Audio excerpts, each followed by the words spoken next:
Good afternoon and welcome back to the Public Service Commission of South Carolina. We are continuing in the hearing in docket number 2022-254E, Duke Energy Progress LLC's application for an increase in rates, increase in electric rates, adjustment in electric rate schedules and tariff, and request for an accounting order. Let's take a roll call of commissioners. Commissioner Irvin is with us virtually. Present in the hearing room, we have Commissioner Justin Williams, Vice Chair Powers, Commissioner Thomas, Commissioner Carolee Williams, Commissioner Caston, and Chair Belser. We have our first panel of witnesses still on the stand, and we are on redirect from Duke. Mr. Robinson. Thank you, Chair Belser. Just have a few very brief questions here. Okay, Mr. Callahan and Mr. Hatcher, this question is generally for the panel. Do you recall questions from Vice Chair Powers regarding what customers ultimately get with a rate increase such as this one? Yes. Okay. Mr. Callahan, Mr. Hatcher, generally, is it your awareness and understanding that South Carolina is a historical test-year state? Yes, that is correct. And that generally means that the company is able to come in for a rate case and recover costs that it's previously incurred. Is that right? Yes, that is correct. We are only allowed to recover costs that have actually been incurred. There are no forward-looking projections. Okay. And just thinking through some of the costs that are included in this case, for example, costs for recovery of smart meter costs. Are those costs that you'd find are beneficial to customers? Yes, absolutely. And how about Customer Connect? I know you've mentioned that a few times. Are those costs beneficial to customers? Yes. Yes. How about grid investments? I know Grid Improvement Plan, focus on reliability, resiliency, and modernization of the grid. Are those costs beneficial to customers as well? Yes. Okay. And Mr. Callahan, you mentioned as well in your summary the fact that we incurred investments in hydro, solar, highly efficient natural gas, among other things. Are those costs that ultimately end up providing benefits to customers as well? Yes, I believe they do. Okay, thank you very much. And generally speaking, Mr. Callahan, moving forward, does the timely recovery of these costs through a rate case, does that help to contribute to be able to provide and incur costs, similar types of costs in the future for similar expenditures? Yes, they do. I think, as I mentioned earlier, we operate as a free cash flow negative in terms of the revenue that we bring in every day versus what we expend through our operating costs and our capital expenditures. So from that perspective, it would be beneficial. Thank you. I'm going to pivot subject here really quickly. And this, again, both for Mr. Callahan and Mr. Hatcher, whomever can answer. Do you recall conversations with Commissioner Justin Williams and Commissioner Irvin on energy efficiency and demand-side management programs that we offer? Yes. Yes. Okay. Mr. Callahan or Mr. Hatcher, are you all familiar with the home energy and the energy report, which is a report that we send to homes that show individual customers how their usage measures with houses of similar size? Yes. Yes. Okay. Are you also aware that the Commission recently approved the Low-Income Weatherization EE program for DEP, South Carolina, which allows low-income customers to receive a free energy audit to determine what measures they can do to weatherize their home, as well as provide financial assistance? Are you aware of that program? Yes. Yes. Okay. Are you familiar at all with the Neighborhood Energy Savers program, which is designed to address individual customers' usage and savings opportunities? Yes. Yes. Mr. Robinson, can you direct your question to one or the other? I mean, getting dual answers can be a little problematic. No problem. I will direct them to Mr. Callahan, but if Mr. Callahan needs to punt them to Mr. Hatcher, that's fine. Thank you. I'll direct them to Mr. Callahan. And I'm almost done. Mr. Callahan, are you aware that the company, as part of the comprehensive settlement, agreed to, within the context of the settlement, to propose to the Commission to increase the funding of our Neighborhood Energy Savers program? Yes, I am. I'm thankful that you asked that question. I did not refer to that when I was talking about the next steps with the EEDSM collaborative and so on, that we did agree to increase that funding. Thank you. And Mr. Callahan, are you also aware that the comprehensive settlement agreement proposed for the Commission also proposes to work with the collaborative, the EEDSM collaborative, to propose an additional pilot program for in the future? Yes. Say it again. I'm sorry. I said yes. Thank you very much. No further questions. Thank you, Mr. Robinson. Commissioners, limited questions on redirect. Thank you. Gentlemen, thank you this morning. You may stand down. Next witness. Who's next? Oh, Duke. Yes. Thank you, Chair Belzer. At this time, the company also calls Ms. Teresa Reed and Ms. Rachel Elliott.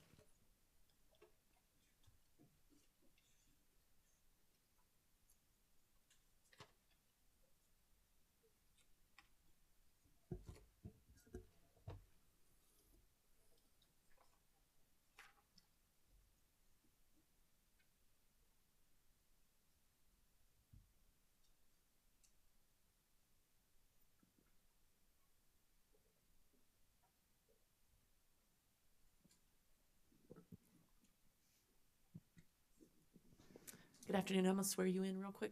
Ms. Reed, if you'll raise your right hand, please. Do you affirm the testimony you're about to give will be the truth, the whole truth, and nothing but the truth? Thank you. Ms. Elliott, do you affirm the testimony you're about to give will be the truth, the whole truth, and nothing but the truth? Thank you. Thank you. I'll start with Ms. Elliott first. Good afternoon, Ms. Elliott. Good afternoon. Would you please state your name and business address for the record, please? Yes, my name is Rachel Robinson Elliott. My business address is 1201 Main Street, Columbia, South Carolina, 29201. Thank you. And by whom are you employed and in what capacity? I am employed by Duke Energy Carolinas as the Director of Rates and Regulatory Planning. Thanks. And on September 1st, 2022, did you cause to be pre-filed in docket number 2022-254-E, which is this docket, direct testimony consisting of 44 pages and 4 exhibits? Yes. And did you on September 23rd, 2022, cause to be pre-filed in this docket supplemental direct testimony consisting of 10 pages and 4 exhibits? Yes. And did you on November 21st, 2022, cause to be pre-filed in this docket second supplemental direct testimony consisting of 5 pages? Yes. And did you on December 15th, 2022, cause to be pre-filed in this docket rebuttal testimony consisting of 31 pages and 6 exhibits? Yes. And did you on January 12th, 2023, cause to be pre-filed in this docket settlement supporting testimony consisting of 10 pages? Yes. Do you have any changes or corrections to your pre-filed direct, supplemental, second supplemental, rebuttal, or settlement supporting testimony? No, I do not. And if I asked you the same questions here today, would your answers be the same? Yes, they would. Okay. Chair Belzer, I would move that Ms. Elliott's pre-filed settlement supporting testimony, as previously described, be entered into the record as if given orally from the stand. The settlement testimony only, because we've already put the others in, right? That's correct, ma'am. Okay. Yes. Ms. Elliott's pre-filed settlement testimony will be entered into the record as if given from the stand. Thank you. I'll move on to Ms. Reed. Ms. Reed, would you please state your name and business address for the record? Yes, Teresa Reed, 411 Fayetteville Street, Raleigh, North Carolina, 27601. Thank you. And by whom are you employed and in what capacity? Duke Energy as a Director of Rates and Regulatory Planning. Okay. On September 1st, 2022, did you cause to be pre-filed in docket number 2022-254-E, which is this docket, direct testimony consisting of 42 pages and 8 exhibits? Yes. And did you on September 23rd, 2022, cause to be pre-filed in this docket an errata to your direct testimony? Yes. Okay. And did you on December 15th, 2022, cause to be pre-filed in this docket rebuttal testimony consisting of 11 pages? Yes. And did you on January 12th, 2023, cause to be pre-filed in this docket settlement supporting testimony consisting of 6 pages? Yes. Do you have any further changes or corrections to your pre-filed direct, rebuttal, or settlement supporting testimony? No, I do not. And if I ask you the same questions here today, would your answers be the same? Yes, they would. Thank you. At this time, Chair Belzer, I would move that Ms. Reed's settlement supporting testimony be entered into the record as if given orally from the stand. Ms. Reed's settlement testimony will be entered into the record as if given from the stand. Thank you. Ms. Elliott, did you prepare a witness summary for purpose of this hearing? I did. Ms. Reed, did you? I did. Okay. Ms. Elliott, I'd like you to start off with reading your summary for the commission, please. Okay. Good afternoon, Chair Belzer, Vice Chair Powers, and other members of the Commission. My testimony discusses the results of the company's operations under present rates on the basis of an adjusted historical test period consisting of the 12-month ending December 31, 2021. I address the additional revenue required as a result of the cost of service based on the pro forma cost in the test period. I also discuss several pro forma adjustments to the company's test period operating expenses and rate base. Additionally, I provide the capital structure used in developing the revenue requirement in this case. Moreover, I discuss the company's proposal to mitigate the rate increase to customers.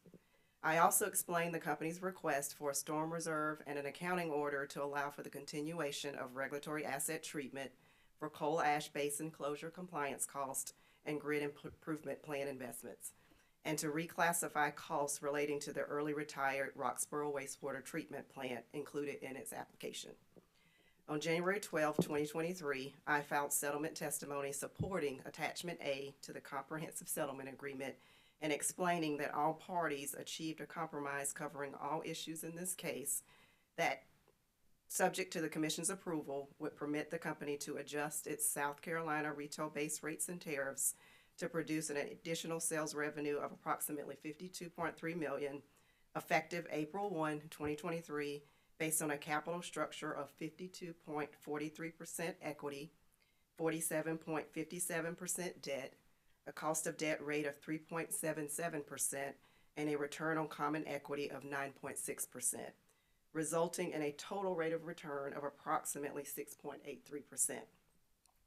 As part of the Comprehensive Settlement Agreement, subject to Commission approval, DEP will accelerate the return of deferred income tax benefits resulting from the Federal Tax Cuts and Jobs Act of 2017 through its excess deferred income taxes, or EDIT rider, such that it would produce an annual revenue requirement decrease of approximately $16.4 million, partially offsetting the base rate revenue increase through December 31st, 2025.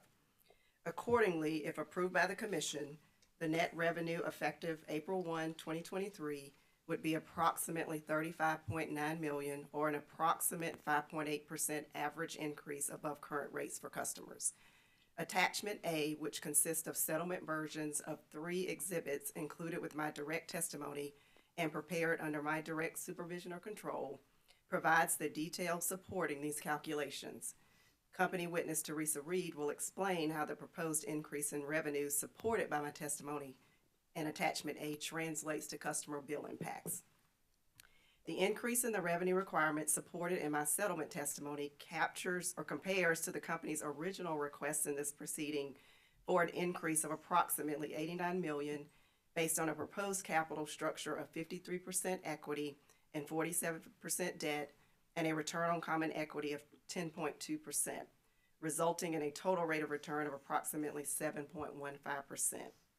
In its application, the company proposed 2 mitigants to reduce the rates customer would pay in the first 2 years once rates approved in this proceeding were in effect. 1, the acceleration of the return of certain tax change benefits through the EDIT rider, and 2, reversal of $15 million of the company's cost of removal reserve for South Carolina distribution plant. Accordingly, under the company's original proposal, the year 1 net revenue increase, which would have included both mitigants, would have been approximately $53 million. The year 2 net revenue increase on a cumulative basis would have been approximately $68 million after the rate year 1 step-in decrement rider expired, and the remaining $15 million of the originally proposed base rate increase would have taken effect thereafter once the EDIT mitigant was exhausted. In my supplemental direct testimony, I presented updates to the company's cost of debt rate. In addition, certain accounting and pro forma adjustments that contained projections in the company's application were updated with actuals as I indicated they would be in my direct testimony. I also updated certain accounting and pro forma adjustments based on circumstances and events that occurred after the company made its original filing. Finally, I presented the impact of the updated cost of debt rate on the company's proposed changes to its EDIT rider. The proposed resolution of these issues are reflected in the Comprehensive Settlement Agreement. In my second supplemental direct testimony, I proposed to recover the costs related to the company's Smart Saver Solar as Energy Efficiency Program in this docket in the event the Commission disallowed recovery of these costs through the EEDSM rider. The proposed resolution of this issue is also reflected in the comprehensive settlement agreement. In my rebuttal testimony, I responded to certain accounting and rate-making adjustments proposed by the ORS in Nucor Steel, South Carolina. The proposed resolution of these issues are also reflected in the comprehensive settlement agreement as well. In my opinion, the comprehensive settlement agreement represents a just and reasonable resolution of the issues in this proceeding, reflects a constructive approach to providing necessary rate relief that will allow the company to continue to maintain its financial strength, and is in the public interest. This concludes the summary of my pre-filed testimony. Thank you, Ms. Elliott. Ms. Reed?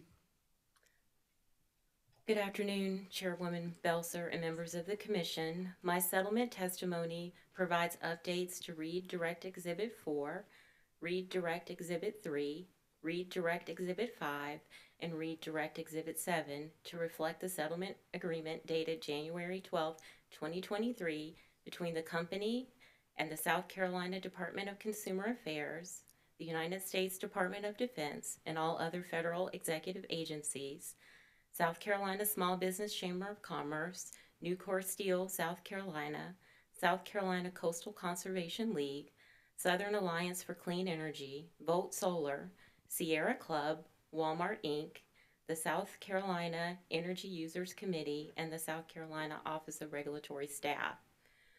Read Settlement Exhibit 4 updates Read Direct Exhibit 4 in Attachment B, and it illustrates the rate of return across classes resulting from the company's cost of service study and shows how the proposed revenue increase is distributed among customer rate classes pursuant to the settlement agreement. Read Settlement 3 updates Read Direct Exhibit 3 and Attachment C, and it shows the derivation of rates for each rate schedule pursuant to the settlement agreement. Read Settlement Exhibit 5 updates Read Direct Exhibit 5 and Attachment D, and it shows the proposed settlement rate impacts by major rate schedule based on kilowatt and/or kilowatt hour usage pursuant to the settlement agreement. Read Settlement Exhibit 7 updates Read Direct Exhibit 7 and Attachment E, and it recalculates the acceleration of the return of deferred income tax benefits and the EDIT rider of approximately $16.4 million over 33 months pursuant to the settlement agreement. I have carefully reviewed the revisions described above. After this review, I believe the settlement agreement represents a just and reasonable resolution of the issues in this proceeding, and the rate design reflected in attachments B through E are still consistent with appropriate rate-making principles. This concludes the summary of my settlement testimony. Thank you both. Chair Belzer, Ms. Elliott, and Ms. Reed are now available for questions from the Commission. Thank you. Thank you, Mr. Robinson. Commissioners, questions for this panel? Commissioner Caston? I guess it's just me. Thank you both for your testimonies. And as I mentioned earlier, I tend to learn by doing. So a lot of these questions may be repetitive, but when I get into the numbers, help me all you can. Thank you. And the original application requested 89 million, correct? Correct. And you guys decide who to answer unless I specifically. Correct. I agree, correct. And the settlement agreement calls for an annual base revenue increase of $52,297,000, correct? That's correct. And I've kind of been all over the place on this. I thought I had it figured out, and I'm not real sure. You know, I looked at prior to and then what the application said. But does the fuel factor, DSM, EE, and the DERP charge, is that included in that $52,297,000? So the revenue, when we're calculating the revenue requirement, one of the things we are doing is we're neutralizing the impact of fuel because it is recovered in a separate mechanism. And so for the purposes of calculating the revenue requirement for base rates, we are matching our fuel revenues with our fuel expense, so it does not have an impact on the revenue requirement. So that $52.3 million is exclusive of fuel. there's no impact from fuel on that 52.3 million. Okay. As far as the DSMEE and the jerk charge, Similarly, for DSMEE, we are doing an accounting adjustment to remove the impact of that rider because it's being recovered outside of base rates. I'm pretty sure that answers my question. That's kind of the way I thought I was seeing it. But and it's already been answered, but the accelerated rider will be 16,426,000 That's correct. approximately. Yes. And that'll be over a 2-year period? Well, it's actually going to be over 33 months. So it's about, 2 years and 9 months if you do the math. So not quite 3 years, but a little bit more than 2. I was just trying to zero it out. Okay, got it. And I think Mr. Callahan already answered this in a question from Carolee Williams, but the approximate rate increase settled upon was really like 8.83%, but with the edit rider, it will be closer to 5.81%, correct? That's correct. That's my understanding. Yes. The 8.83 represents the base rate increase, and then we'll have the EDIT rider accelerating. We're accelerating the EDIT rider to partially offset that base rate increase, and so that's how you get down to the 5.81%. And as previously discussed, at the end of 33 months or thereabout, somewhere else, it's going to go up to about 8.83, so it's going to be like a rate increase, but it's not a rate increase. It's going to be what it really was, but it's going to go up, correct? The customer will no longer see the EDIT mitigant. So the base rate increase, and Teresa, you can certainly correct me if I'm saying anything incorrect, but we will implement the base rate increase, but we will have the rider kind of running concurrently with that. And so once the rider expires, then they will just see the full impact of the base rate request. Well, along those lines, and I don't know if you ladies are the ones to ask this too, but talking about understanding the bill and what would be on it, again, just my opinion, if these things were on the bill, I mean, not have to search for it, but on the bill. I mean, I get that, with the softwares and all, if you really want to dig down and do some data mining on your bill, you can do it. But as just a typical customer, I think if I had this information on my bill, all the charges that are on there, where do they come from? To me, that would be one that would be on there. Most people probably aren't going to know what edit rider means. But hey, this is a deduct through this period of time, and this is what it's from. It's on there. You see that in your bill, and then in the 33 months, you'll see that that went away. That's all I'm saying. I just an opinion. I think these things would be very helpful. It'd be very helpful to me. Maybe no other customer wants it, but just a thought. Okay, and in depth. Do you agree with that or disagree with that? I didn't give you a chance to say anything. No, I mean, I think that's a fair observation. Nicely put. DEP's application stated 172,000 retail customers. Is that reasonably right, approximate? 172,000 total? Yes. And I think the total customers in depth service area, North Carolina and South Carolina, is 1.6 million approximately. Does that sound right? Yes.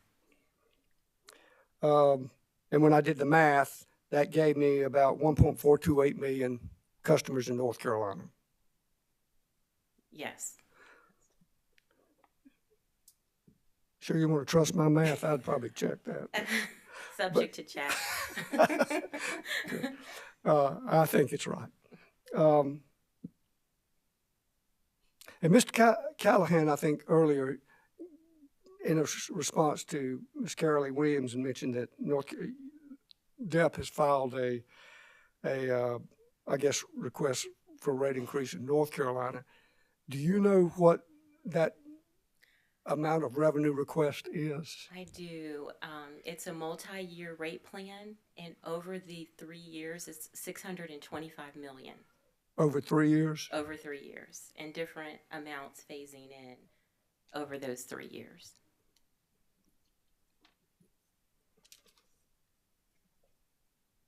Do you know what the proposed added revenue and the total revenue, what that would be for North Carolina? I don't have that here with me today. No problem. The only reason I ask is because, you know, I had time, you guys gave me time during the break to go and run some numbers and do stuff because it was just churning in my head. So as I looked at, you know, if I wanted to compare apples to apples, all I had was South Carolina. But try to follow this and make sure I'm heading in the right direction here. If I derive, and looking at the proposed in South Carolina, and now since I got the North Carolina one, that's why. If I divide the original application proposed revenue of 89 million by 172,000 total customers, you know, all of them, that would be about 517 plus or minus dollars per customer. I know you didn't do that math in your head, but subject to check, I assume you would. Yes, I that sounds reasonable. I didn't have that number for North Carolina, and I can't do it in my head real quickly. But that was something in the questioning from Commissioner Justin Williams, Carolee Williams got me thinking about is, okay, this is just in raw numbers, 172,000 and 89 million that was proposed. This is how much charge per customer. North Carolina, I guess I'd look at the total 3 years as 600 and, what'd you say it was, 635 million? 625 million. 625 million. If I looked at that divided by 1,428,000, would you just give me just a second so I could look at that? Sure.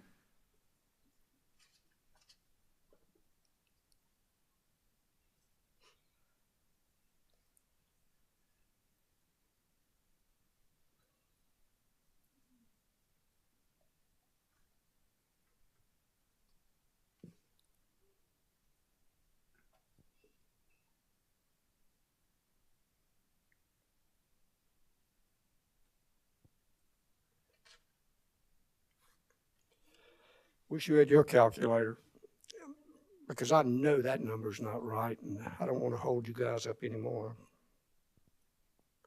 625 million, 623. What was it?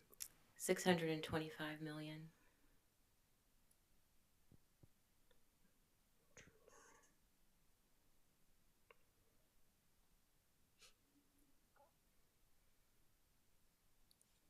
Okay.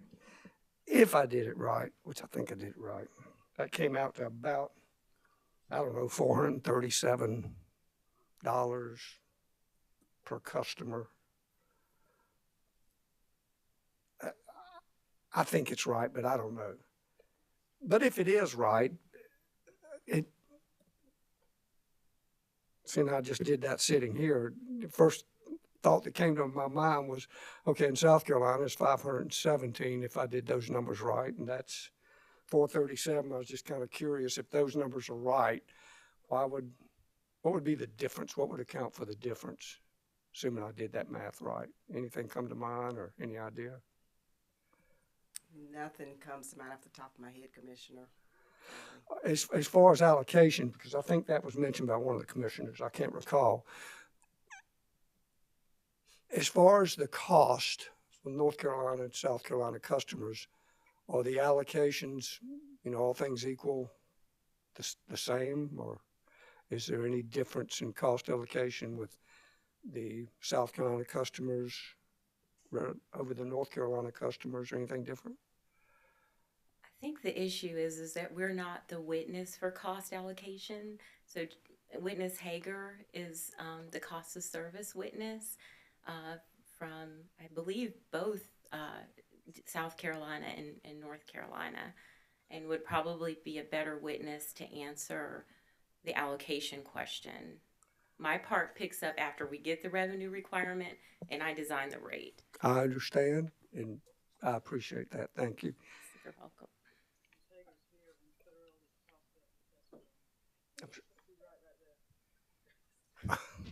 Okay. Well, I did this over lunch, so it's quite all right. But it would lead me to kind of maybe getting into, I guess, start working toward the rate stuff. So I want to make sure I understand that, if that's okay, Yes. how to do it.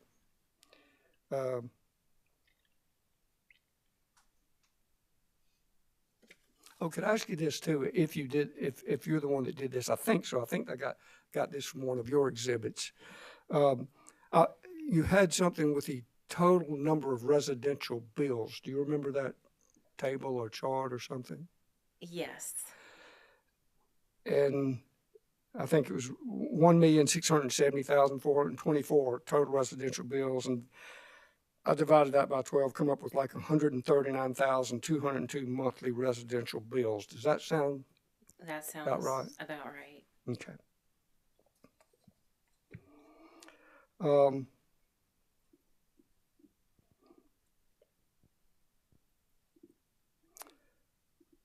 Okay. So the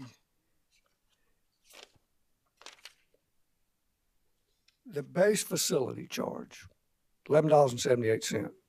It's what it was, what it is now, correct? That is correct.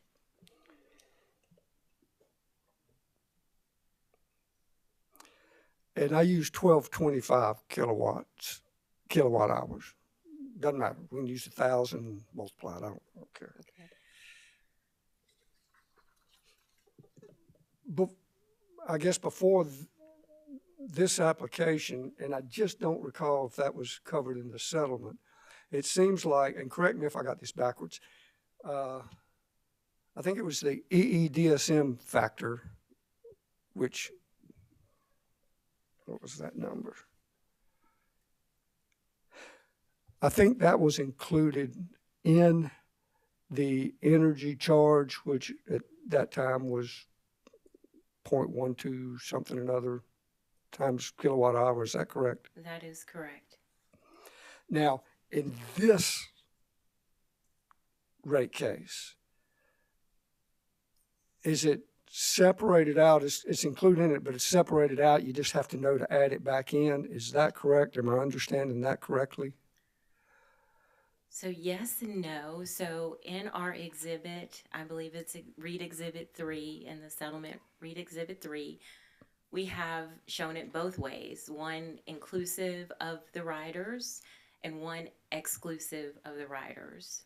What we are proposing to do in this rate case is within the tariff separate out the base kilowatt hour charge from the riders to be more consistent with DEC. That allows more transparency so customers know what portion of their rate is subject to base rates and what's subject to the riders.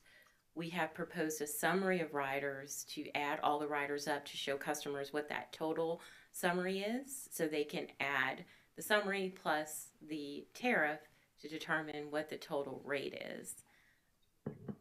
Then you're actually getting pretty much what I was thinking, at least for me, would be useful. Rather than adding them all up and putting them in one number, personally, I think just line item. Because as I go through this, and I don't remember the exact factor I used, but using my 1225 example, it'd be 1,225 kilowatt hours times whatever that total number is for the energy usage for that base energy charge, and I came up with like $115.48. And then kind of looked at the fuel adjustment cost and using what was in the application times 1225 Came up with like $41.28.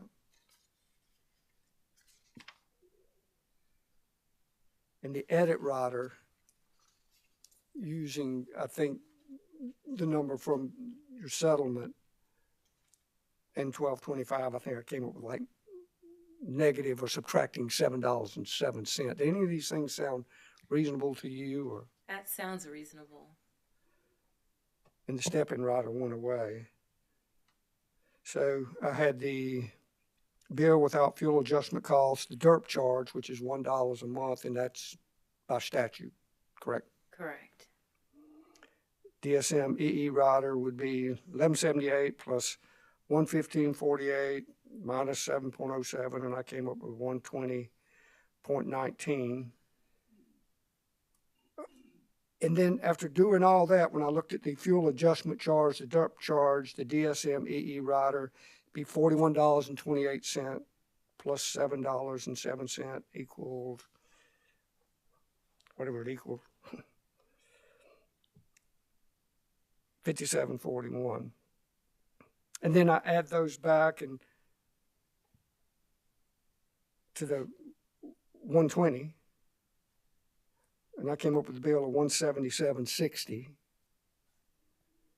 And then after the edit rider goes away, I add that 77 back and I come up with a 184.67. Now I know that's a lot and you didn't go through any of that, but that's what I was trying to figure out. I'm a customer, I'm trying to figure out, where did my bill come from? What's included, what's not included? What's included in that number?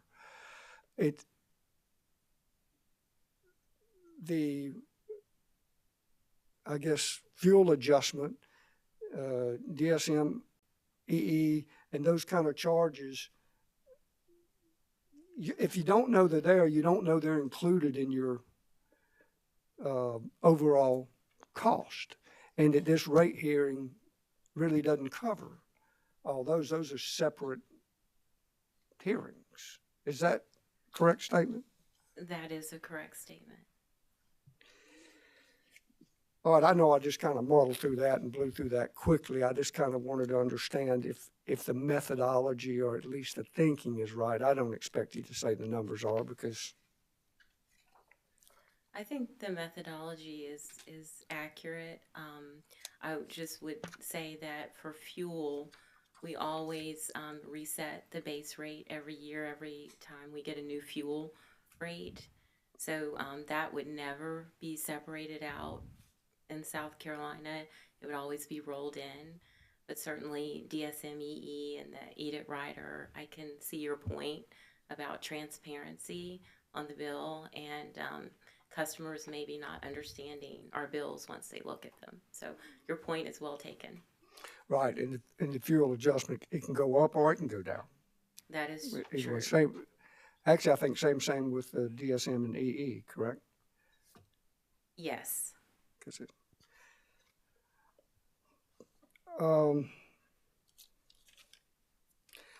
a couple other things, and I'll leave you alone.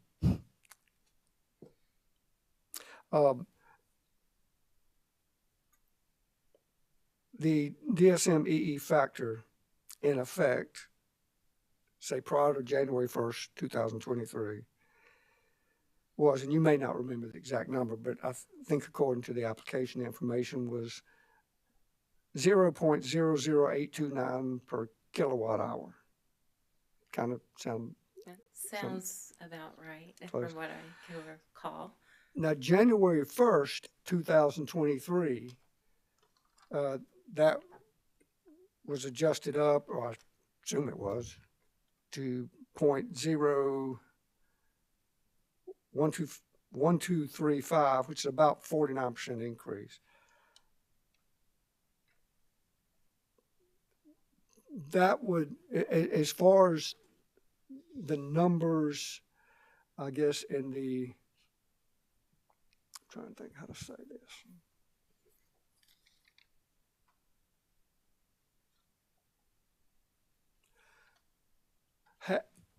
With the January 1, 2023 EE DSM increase be included in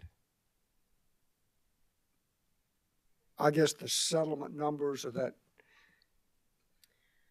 52 So million or the it- 30? Go It ahead. would not, because we would always start from the same place where we started.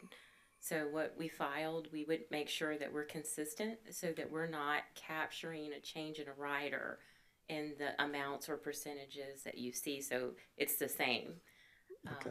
However, we're aware that there was a rate change January 1, and that does have a varying effect on the percent increases. And because it was an increase, your percent increase is lower than what we've shown in our settlement agreement, just because of the change with respect to DSMEE for particularly residential customers. Okay, so in essence, after January 1, 2023, the additional charge that's not on my bill as a separate item, so I know what it is, but would roll into that would be 0.01235 per kilowatt hour, or times, if I use 1,225 kilowatts, it'd be 1225, which would be roughly $15.13. Or we would look at it as the difference between what it is now and what it No, will the be difference would be, that would about be what it $4, is yeah. at that rate. I guess the Correct. difference would be roughly 49% more than it was. Probably 15, 12 versus $7.50 or $7.60. Does that sound reasonable? depending on usage, yes. Okay. You're helping me. I wish I had more time and wouldn't be driving everybody crazy, but I know I can't sit down with you and you go through all this stuff. But very helpful, and I appreciate it. Oh, you're welcome. And I'm not ignoring you, Miss Elliott. You can just jump in and help me anytime you want to. That's okay. Thank you.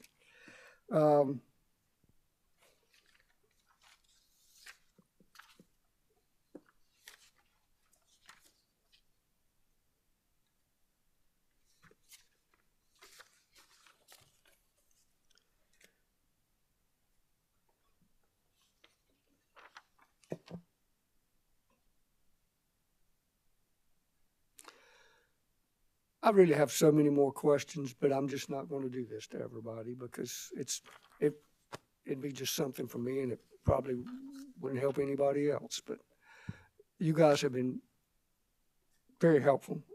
I appreciate it.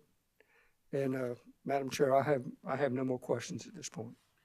Thank you, Commissioner Caston. Commissioners, Commissioner Carolee Williams. Thank you, Chair Belzer. I have two questions, just to let you know what to expect, given the number of questions I had this morning. And it's really hard to look at the two of you, so I'm going to go back and forth. Cindy, well, okay.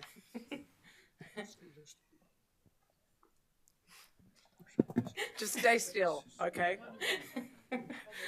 No, it's okay. We're good right now. This is perfect. So my question has to do with a comment that came up during the customer public hearing, and it had to do with the fact that, this is one element of the bill, and that a future element that's coming up could be something related to securitization. And I understand the difference between the storm recovery for future and securitization for past events. Is there any estimate of what that storm securitization, if we permit it, was that taken into consideration in thinking about the impact of this bill increase versus that additional element that's coming up? So we do have a separate docket that's addressing the storm securitization, and I haven't really been involved in that docket, so I can't speak to that, but it's not a part of this particular proceeding. It wasn't a consideration as far as how it would have impacts. And I understand that answer, but I think you also understand why I ask. Absolutely. And then this question you heard earlier. Is there anywhere in the testimony, and it might be in yours, Ms. Reed, where we can see what the bill impact is going to be after the 33 months? Yes, in my settlement testimony, I have some Q&A. I'm trying to find the page that describes the impacts. It's on my page 5 of my settlement testimony, starting on line 12. And this is based on 1,000 kilowatt hour typical customer, and it's easy to scale up or down when you use a whole number because it's hard to do mental math. But on the Agreed. basis of that, 1095 with the EDIT mitigant, Right. and 1518 without the EDIT mitigant. And what I was looking for that I think might be helpful is to be able to, is to be able to see what the rate is going to be starting April 1st, 2023, what the rate will be in 2024, and what the rate will be following the end of the edict. And as opposed to a percentage. Is that possible? Does that sound like something that would be helpful? It is one of those elements that is more about messaging to your customer so that they understand what, and we talked about what we can hope might happen that will mitigate that, but we don't know what those elements are. So I'm fishing, but I'm also, is that possible to convey, as you convey any decision that's made, what that rate will be once the 33 months have expired? Absolutely. I would imagine at the end of the proceeding, we would have to put a customer notice in the bill when we do the rate increase. We could certainly mention that we'll have the EDIT rider for 33 months and what that amount would be for the typical 1,000 kilowatt hour customer. It'll go up X number of dollars, and then that way customers can know if I use more than that, my number is going to be higher, or if I use less, then it'll be lower. That is certainly something I think is reasonable, and I understand your concern. Okay. Thank you. No further questions. You're welcome. Appreciate it, both of you. Thank you, Commissioner. Commissioner Justin Williams. Thank you, Madam Chair. Good afternoon, Ms. Reed and Ms. Elliott. Good afternoon. Ms. Reed, you are here to discuss rate design, correct? Yes. All right. Were there any considerations regarding equity in the proposed rate design?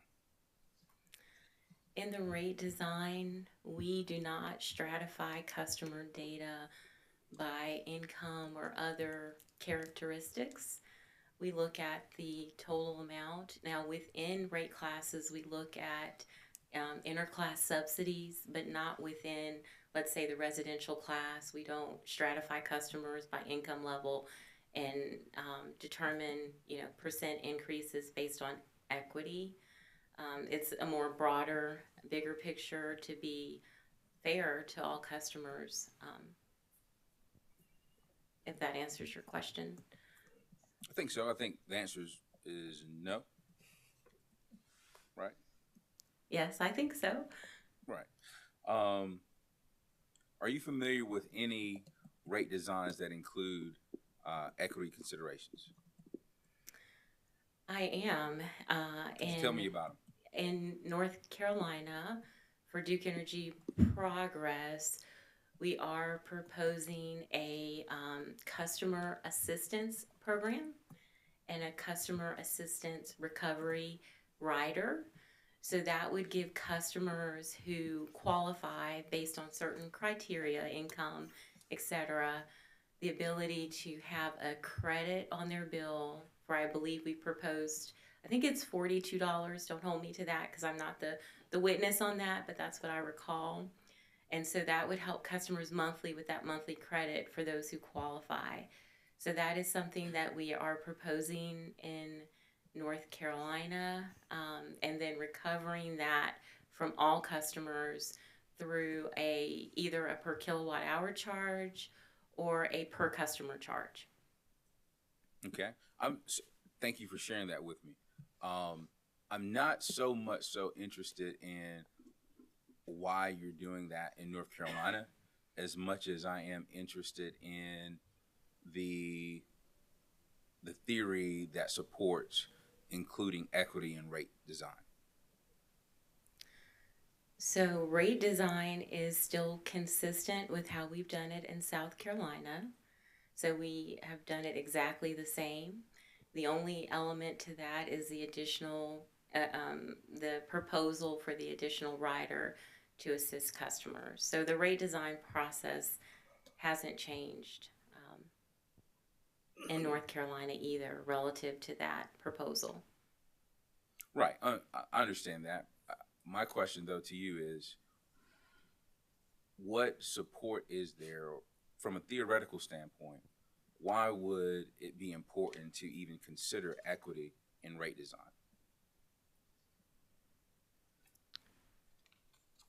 So that's an interesting question because as a utility, we are to treat customers and all customers the same and fairly. And this kind of gets back to a comment the chair made earlier about trimming trees and doing things in right-of-ways of customers and being unfair and treating certain customers different than others. So from a rate design perspective, my job is to be equitable and fair to all customers, regardless to their income. I do believe that there are opportunities like what we're doing in North Carolina, if that is something that is legislatively possible in South Carolina to do, and or something that South Carolina wants to do to address issues and concerns for customers who are struggling. Okay. So if you wouldn't mind educating me, you may or may not know, is the proposal that you referenced in North Carolina legislative mandate, or is it something the company is proposing on its own? It is a function of a group of stakeholders working through the DSM-EE collaborative.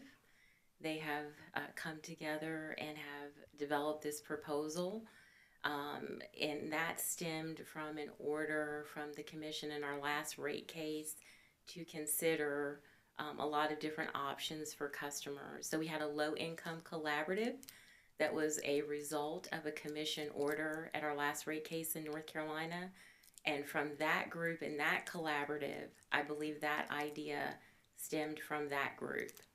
It was not a company proposal per se.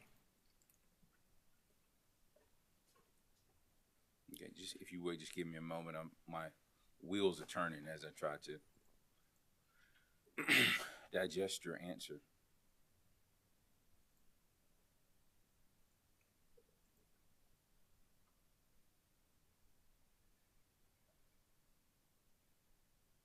Would you accept, subject to check, that there are customers in your service territory that pay their electric bills in change, quarters, dimes, nickels, and pennies? I believe that is possible, subject to check, yes. Okay. Would you accept, subject to check, that your service territory mostly comprises of a rural area that in some cases some of the customers may struggle with paying their everyday bills? Yes. Okay. With that as a background, considering your knowledge and experience in designing rates, is there anything that you think could be done to design a rate that is more considerate of folks who are less fortunate than those of us who pay our bills with little to no issue? In my experience, that I believe would have to come from the commission is in order to work with stakeholders to find some solutions for customers similar to what has occurred in North Carolina. I believe that would be better handled through a stakeholder process via a commission order, which would allow us to have the ability to recommend programs and things for consideration by the commission. So why would the commission need to order the company to engage in a stakeholder process to investigate or discuss rates that include equity in their design? That's a good question, and I want to clarify, we do speak with customers, all types of customers, on rates and issues and equity through our DSM EE collaborative. However, as you're aware, if we discount a rate for one set of customers, another set of customers has to pay for it. And so it is, in my opinion, not part of my mandate to be able to do that. However, I believe that through legislation or through a commission directive, that gives company the latitude to do that. I think my job is to ensure that we are charging customers fairly for rates, and it's a zero-sum game. If I don't get it here, then someone else has to pay for that. And that part is the issue with the company doing it without any sort of directive or any sort of legislative mandate to do that.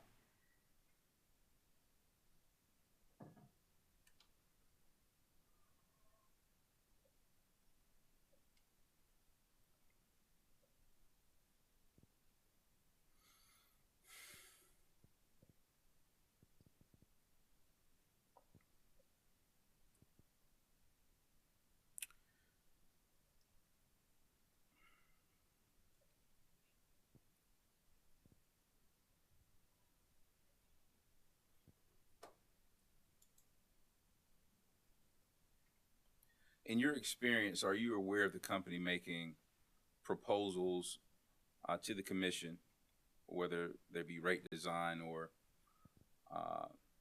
any other program, that are not the result of commission order or legislative mandate? The company does put forth programs and proposals subject to commission review and approval. I would agree with that.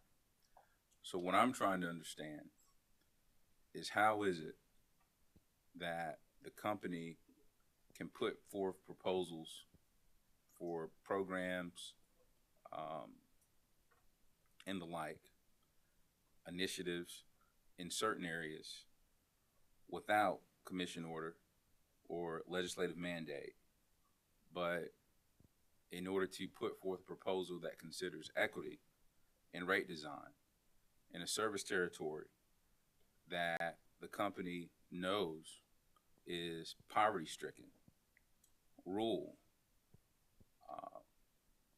customers struggling to pay their bills, some pay in loose change, why the commission would need to order, or the General Assembly would need to mandate the company putting forth a proposal that considers equity and rate design? Chair Belzer, if I may, I apologize respectfully. I object to the question.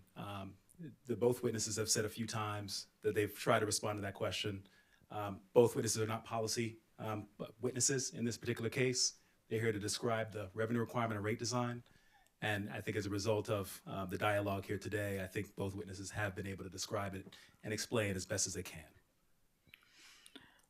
A witness can always say, I don't know. They can, I agree. So that's if they know the answer, they can answer. If they don't know, they can say, I don't know. Thank you.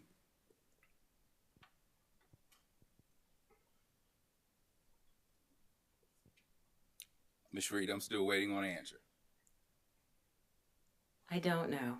That's probably the best answer. No further questions. Thank you, Madam Chair. Thank you, Commissioner. Vice Chair Powers. Thank you.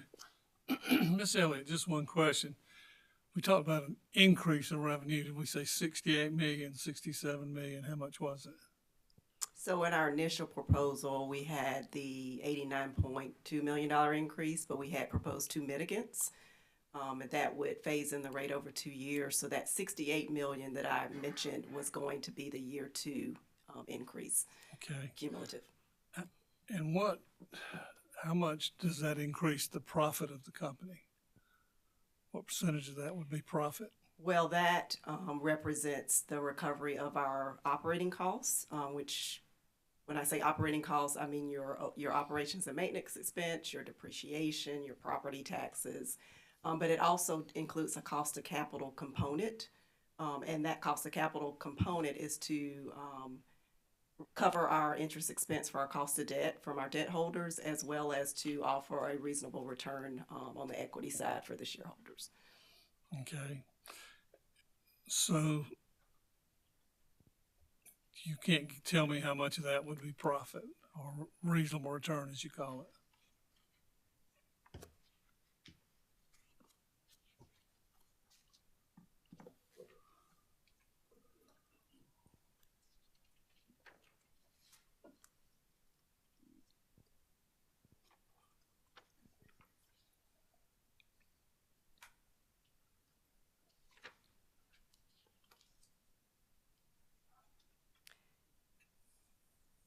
So I don't have that broken out as far as how much of it was to cover the operating expenses versus how much of it was to cover the cost of capital.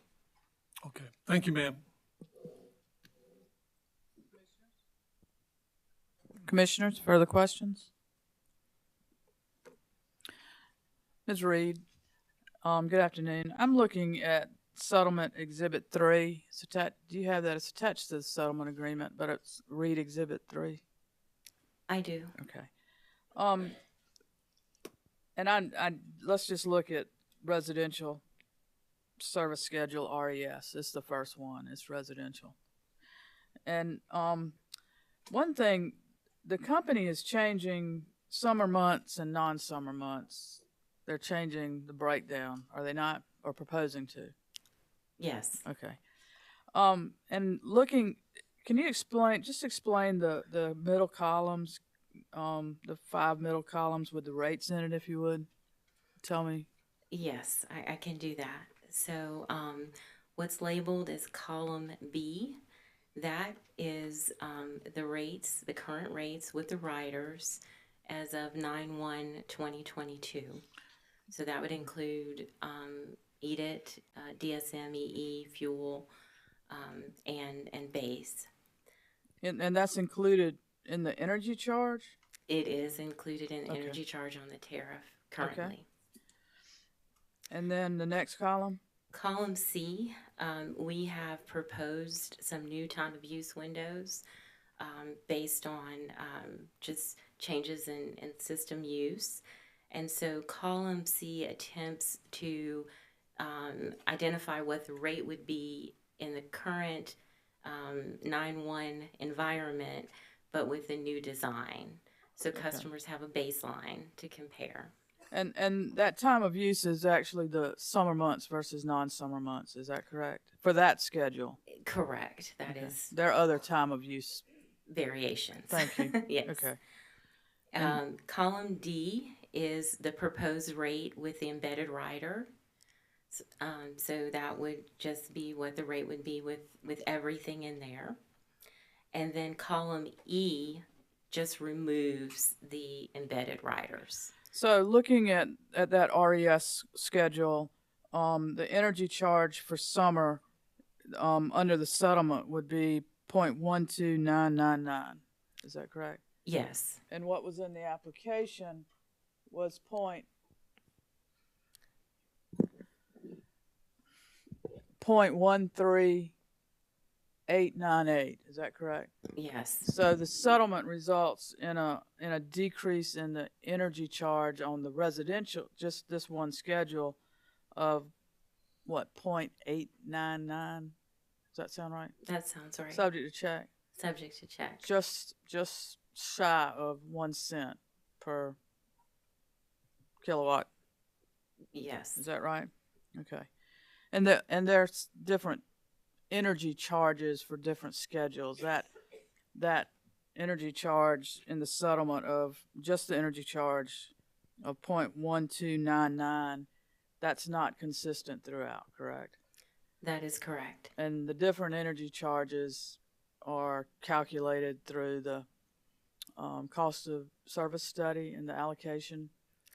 It's based on the cost of service and rate design principles, looking at the cost of service for each, time of use versus non-time of use rates. Okay.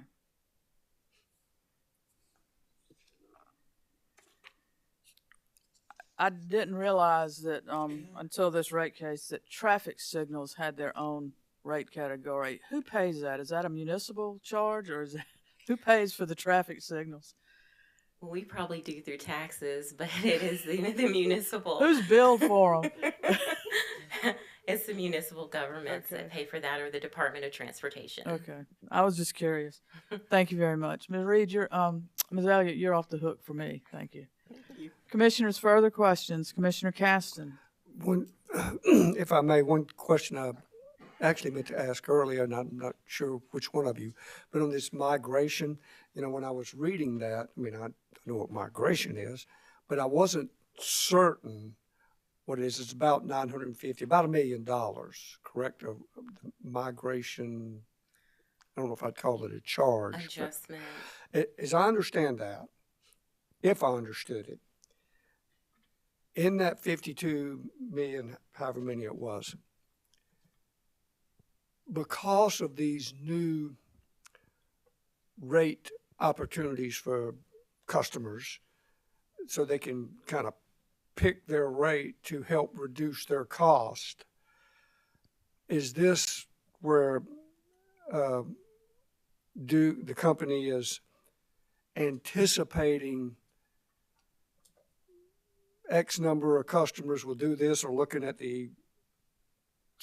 you're coming up with that number somewhere. Are you estimating what that number is? It'll be that much lost revenue, so we're going to put it in here to recover it anyway. Is that what that is? In the settlement agreement, the parties agreed to 50% of the migration adjustment that was originally proposed. And the purpose of that, and what we've done, is we've modeled every single customer.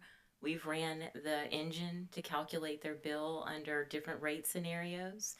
And that number reflects customers who would save 10% or more on their bill, and that they would have an incentive to switch to another rate schedule. In Customer Connect, which is a great feature of the tool, you can go out there and you can look at your opportunities to save. So there's a way for you to do a bill compare, and then you can identify the schedule that will save you money based on your usage from the previous 12 months. So there's some caveats there. You have to have 12 months of usage, etc. But based on having the tool and the ability to model all the data, because we have AMI now, we felt that that was more certain than in years prior. And what was that percentage that the model anticipated? So we were looking at customers who, not even changing their behavior, just their normal usage pattern over the past 12 months, 10% savings. Oh, okay. So you can imagine if you change your behavior, if you can, I know some customers cannot, there's an opportunity for even more savings. And maybe some customers would switch if they saved 5%, but the threshold that we used for our proposal was 10%. When did the model, is that based on anticipating 10% of the customers doing that, or across the whole 172,000 that that's what would occur? We looked at all 172,000 for, well, outdoor lighting is a little bit of a different animal because you can't really switch. But for the customers who had energy usage, we looked at every customer, every rate schedule available to them, and the tool will identify the best schedule based on savings to move to. Okay. That answers that question. And when I think in terms of, okay, if, I guess since it goes into the 52 million, which is going to be distributed amongst all the rates in some shape, form, or another, they're ultimately paying for it, or customers are ultimately paying for their savings, but it's, I guess those that take those opportunities can benefit, and those that don't. And they maybe kind of pay for those that do. Does that make sense? It makes sense. It makes sense. I understand what you're saying, yes. I just wanted to make sure I understood the migration part too, and you helped me very much. Thank you very much. Thank you both. No more questions, Madam Chair. Commissioners, any further questions? Mr. Robinson, any redirect? Thank you, Chair Belzer. I do have a few questions here. My questions are all directed at you, Ms. Reed. So, Ms. Reed, first question, do you have your direct testimony handy by any chance? I do. Okay. I want to turn your attention to your direct testimony. It starts at the bottom of page 9 and goes into page 10. And so when you get there, when you get to page 9, I'll read at least the question to make sure that we're on the same page here. You said what page? I'm sorry. Page 9. Page 9. Particularly lines 21 through 22 to begin with, and then we're going to flip to page 10 right thereafter.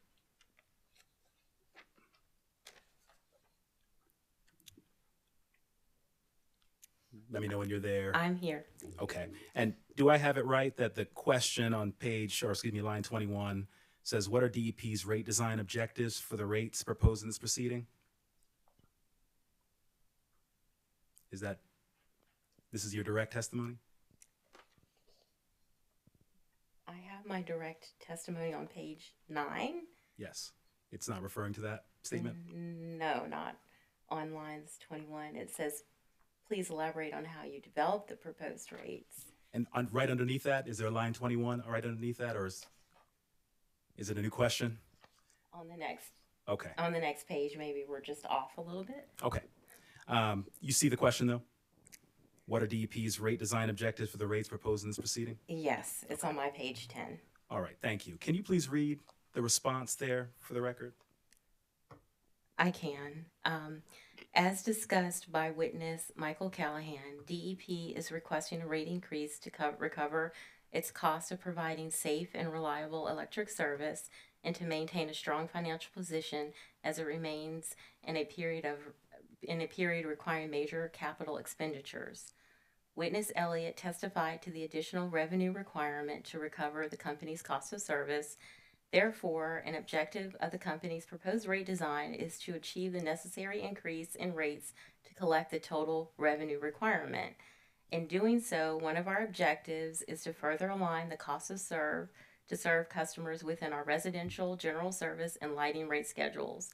Another objective is to design rates that reflect the costs a customer causes a company to incur. Ms. Reed, I can stop you right there. I just wanted to highlight that. So, do I understand from your testimony that one of the primary objectives of the company is to design rates based off cost causation? That is correct. And why is that the case? Can you elaborate on that? I can. As a regulated utility, it is our obligation to serve customers and also to eliminate or try to limit subsidies within customer classes and between customer classes. So it is fair to charge customers their cost to serve. And is it the general viewpoint of the company and one of the objectives of let the rate design be cost causal and any additional support for customers happen outside of the rate design process? That is true. And for example, I know you had mentioned the North Carolina CAP program. Just for clarity, that CAP program, that's a rider framework, right? It has nothing to do with the rate design underlying the framework. Is that right? That is correct. Separate. Thank you very much. And then moving on a bit more, you had mentioned in response to Commissioner Justin Williams' questions, you talked about the the process in which was deployed to be able to get to that place of that recommendation. And I think you had mentioned the EEDSM collaborative, and then I think you also mentioned the low income collaborative. Can you just clarify for me? It's the low income collaborative in which that dialogue and recommendation ended up coming out of, right? Yes, via commission order. Thank you. And then I want to just go back really quickly to something that you had a dialogue with Commissioner Caston a bit earlier, and Commissioner Caston did a fantastic job trying to go through the math, and I will not even try to do that here. But what I wanted to just understand for clarity purposes is I know there was a bit of almost a unit cost per customer calculation that Commissioner Caston was referring to. Do you recall that? I do. Do you also have to take into account the fact that there are different customer classes as well, residential, commercial, industrial, and the costs are allocated differently according and across those customer classes? Yes, that is true. Okay, so thank you very much. No further questions. Thank you, Mr. Robinson. Commissioners, anything further? Ladies, thank you for your testimony this afternoon. You may stand down. Thank you. Thank you. Mr. Robinson? Thank you, Chair Belzer. At this time, the four witnesses that testified and appeared here today are the company's witnesses in support of the settlement. At that time, we would like both Mr. Hatcher, Mr. Callahan, Ms. Reed, and Ms. Elliott to be excused, and the company's case as of right now, unless the commission has any additional requests for witnesses, is closed. Thank you. Mr. Robinson, I always caution attorneys that if you excuse your witnesses, you do so at your peril. I understand that. Thank you very much, Chair Belzer. Thank you, especially since we haven't identified any other witnesses, but Okay, that's with up to that you. said, I will seek to excuse everyone except Mr. Callahan. Thank you. Thank you. Ms. Mixon or Ms. Clancy?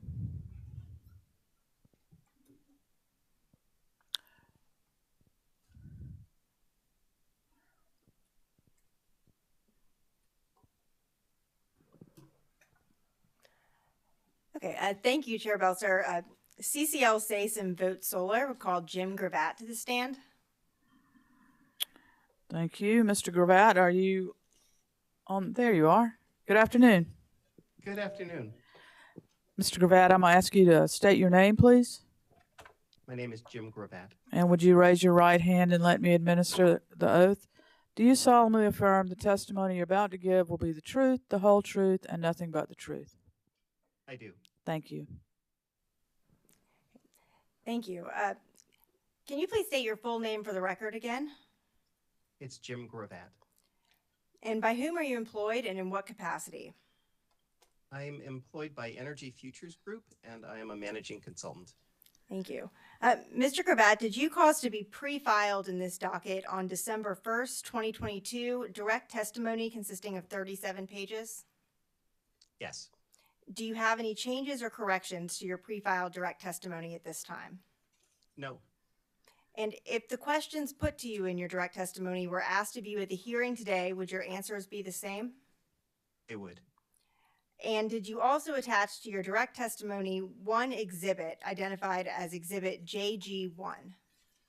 Yes. And was that exhibit to your direct testimony prepared by you or under your direction? Yes, it was. Thank you. Madam Chair, I would now move to have Mr. Gravatt's pre-filed direct testimony entered into the record as if given orally from the stand, and for the exhibit to his direct testimony to be entered into the record as a next hearing exhibit. Mr. Gravatt's direct pre-filed testimony will be admitted into the record as if given orally, and Mr. Gravatt's pre-filed direct exhibit will be marked for identification as hearing exhibit 66 and received into the evidence of this case. Thank you. Mr. Gravatt, did you also cause to be pre-filed in this docket on December 22nd, 2022, surrebuttal testimony consisting of 5 pages? Yes, I did.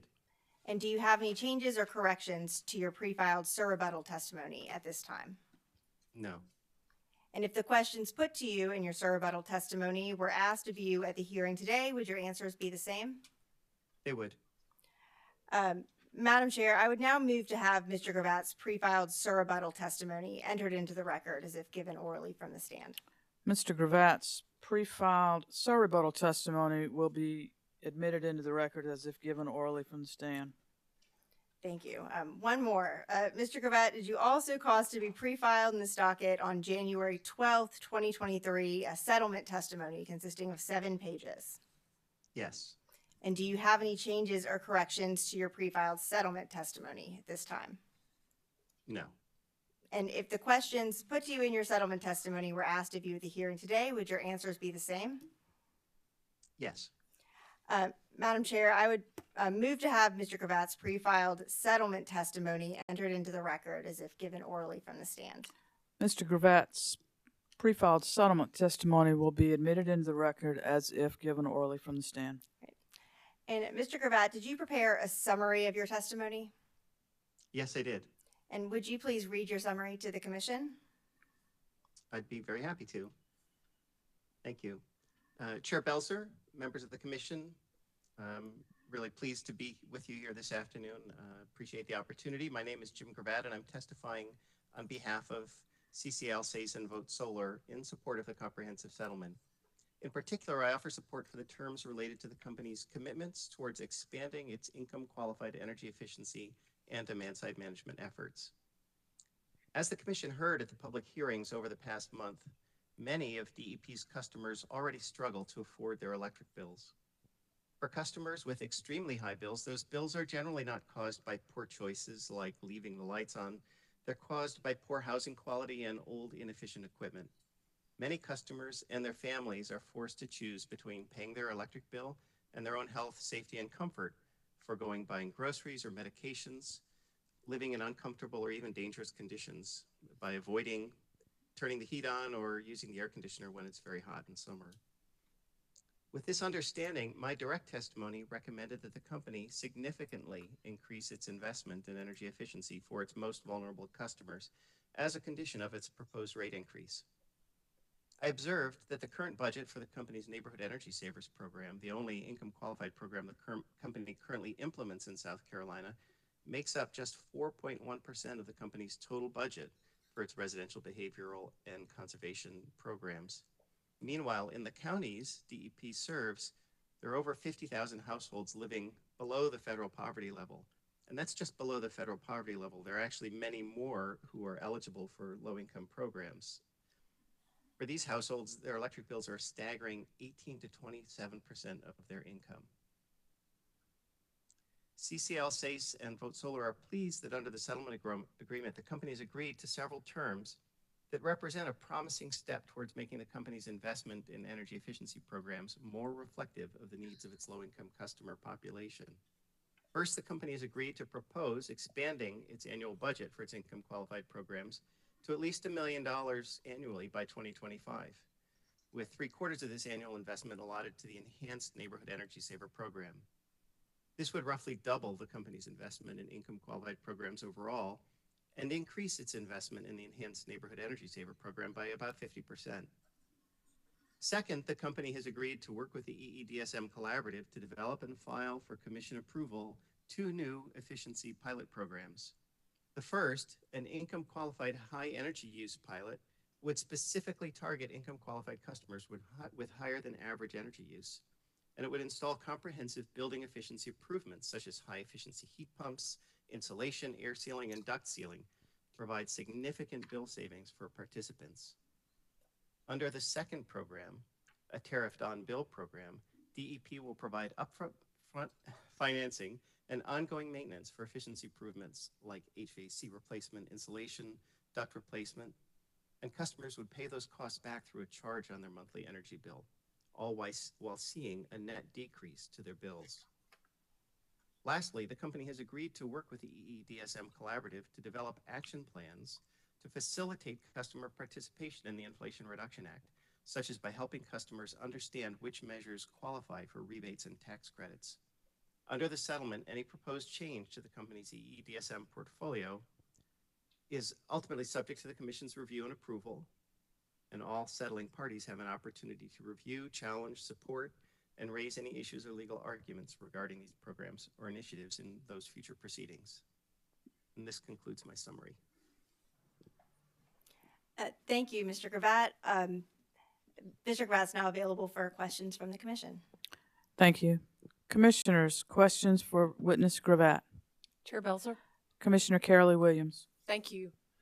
Mr. Grvat, it is, will be good to see you in a minute when our digital electronic ability to see one another kicks in. It takes a couple of seconds. I wanted to ask if it was possible to describe any of the programs any further. I did have conversations with Mr. Callahan about them earlier, and I understand that this is being that the EEDSM collaborative will develop it further. So I'll stop there. I've got some follow-up questions, but I'm intrigued with what you've talked about and the testimony that's been provided by settlement, and would like to know more if that's possible. Certainly, Commissioner, thank you for the question. I'd be happy to do my best to answer. And of course, I realize that the witnesses that the company brought forward today were probably not the witnesses who are most, have the most detailed knowledge of the program. So if they were here, there may be things that I say that they would choose to correct. But in their absence, I have participated in the collaborative for about 4 years and have had many conversations with Duke staff about their programs. Now, the Neighborhood Energy Savers program, the income qualified program that's currently offered in South Carolina, it's offered in North Carolina as well, and in both DEP and DEC territory. And it's a program that focuses, it's a community-based program, let's say. So rather than the approach that many conventional income qualified programs take of verifying the eligibility of each household that participates, the Neighborhood Energy Savers will target a community or a neighborhood where census information will suggest that a large proportion of the households would meet the income criteria. And they'll go to all of those households. So instead of trying, again, the conventional approach, you may have to explain, well, this house over here, they qualify, but, the neighbor wants to know if the program can come to their house, and the answer is no, because you don't qualify. This approach goes to all the households. And the program's been offered for a number of years. Typically, it's been somewhat of a lighter touch program. Maybe they'll provide efficient lighting, and they'll install these measures while they're there in the house. Efficient lighting, maybe some water conservation measures, some lower cost measures. But the program has been expanding in the last couple of years to actually look at the energy use of the households. And if it's very high, they will offer more comprehensive measures, such as air sealing, reducing drafts by sealing up holes and leaks, potentially efficient equipment improvements, adding insulation, the kinds of measures that will last and will save energy for years for the households who live in those houses. So they're expanding that, and that was one of the things that we particularly want to support in the settlement agreement is the continued expansion of the Neighborhood Energy Savers, not just to reach more households, but to provide more savings to the households that the program reaches. So that's one.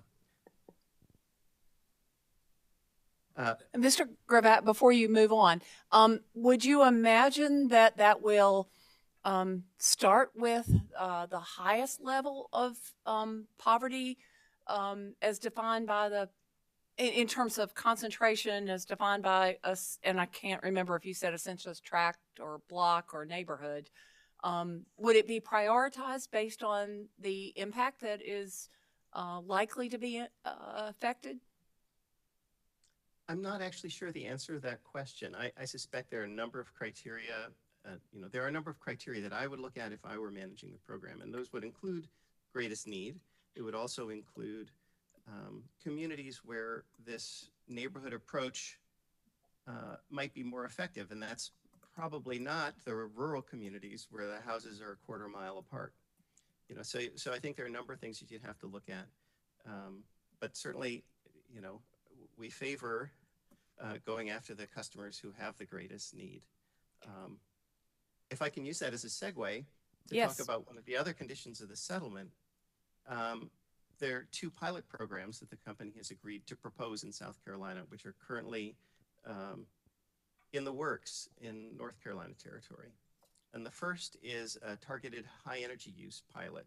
I know there have been some questions from commissioners today about is it 1,000 kilowatt hours a month? Is it 1,225? What about the customer who doesn't use the average amount of energy, but who uses a lot more? Is, if a customer uses 3 times the energy, is the impact of the rate increase going to be 3 times the amount? And I agree, yes, the answer is yes. But this targeted high energy use pilot is specifically designed to identify those high using income qualified households and go out and try to understand what's going on and what can be done to significantly reduce the energy use. So again, it's going to target measures like high efficiency heat pumps to replace electric resistance heat. Might cut an energy bill in half potentially. It's going to target insulation and air sealing and the kinds of measures that we call comprehensive, durable, long-lasting energy efficiency improvements that will really materially change the bills in the household. So that's one program that the company has agreed to propose in its South Carolina DEP territory, and we're very excited about that. Mr. Cravat, I've got a quick question. In all cases, is this focused on homeowners, or could it also have an impact on renters? That is a question that I don't know the answer to. Okay. It's a question that comes up in many jurisdictions because, of course, it's more straightforward to provide the service to homeowners. Understood. And, that is a question that I will bring back to the collaborative when we discuss this program and its development for South Carolina. Okay. Thank you. Keep going. Thank you. Another pilot program that the company has agreed to put forward is a tariffed on bill program, which came out of in North Carolina. It was, as I understand, a condition of a settlement to pursue a tariffed on bill program. And that is now moving forward. And there are a couple of things that are very interesting about this program that give me some real hope. One is that, again, it will target customers where there's an opportunity to do something significant to reduce the bill. So that might be a high efficiency heat pump, or it might be building improvements, insulation, and air sealing, and so forth. There will be a test, if you will, an analysis of the energy savings versus the cost. Now, on the tariffed on bill, the customer will pay back part of the costs of the installation, pay it in monthly payments on their energy bill over a period of time. The company will also offer some incentives to reduce the cost, especially for income qualified customers. So the amount the customer pays back in that situation may not be the full cost.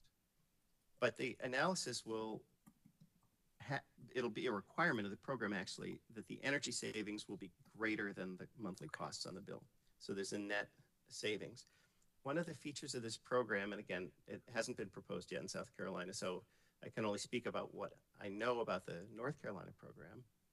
One of the conditions that is really exciting to me is that there's a maintenance contract basically that comes with the installation of the heat pump. So it's often been a concern with lower income households.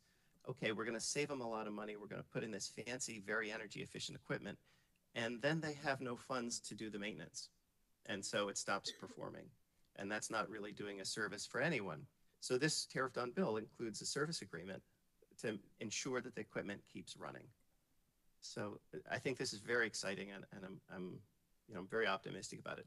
And there is one, well, I could keep going. There are a couple other things I could say if it's all right with you. Well, let me ask you this. Are these intended to be offered separately, or is there the ability to layer them? Again, details I'm not quite sure of. That's I an will acceptable say- answer. That's fine. Yes. We've already heard that from the chair, haven't we? That I don't know is a fair answer in the previous round of questioning.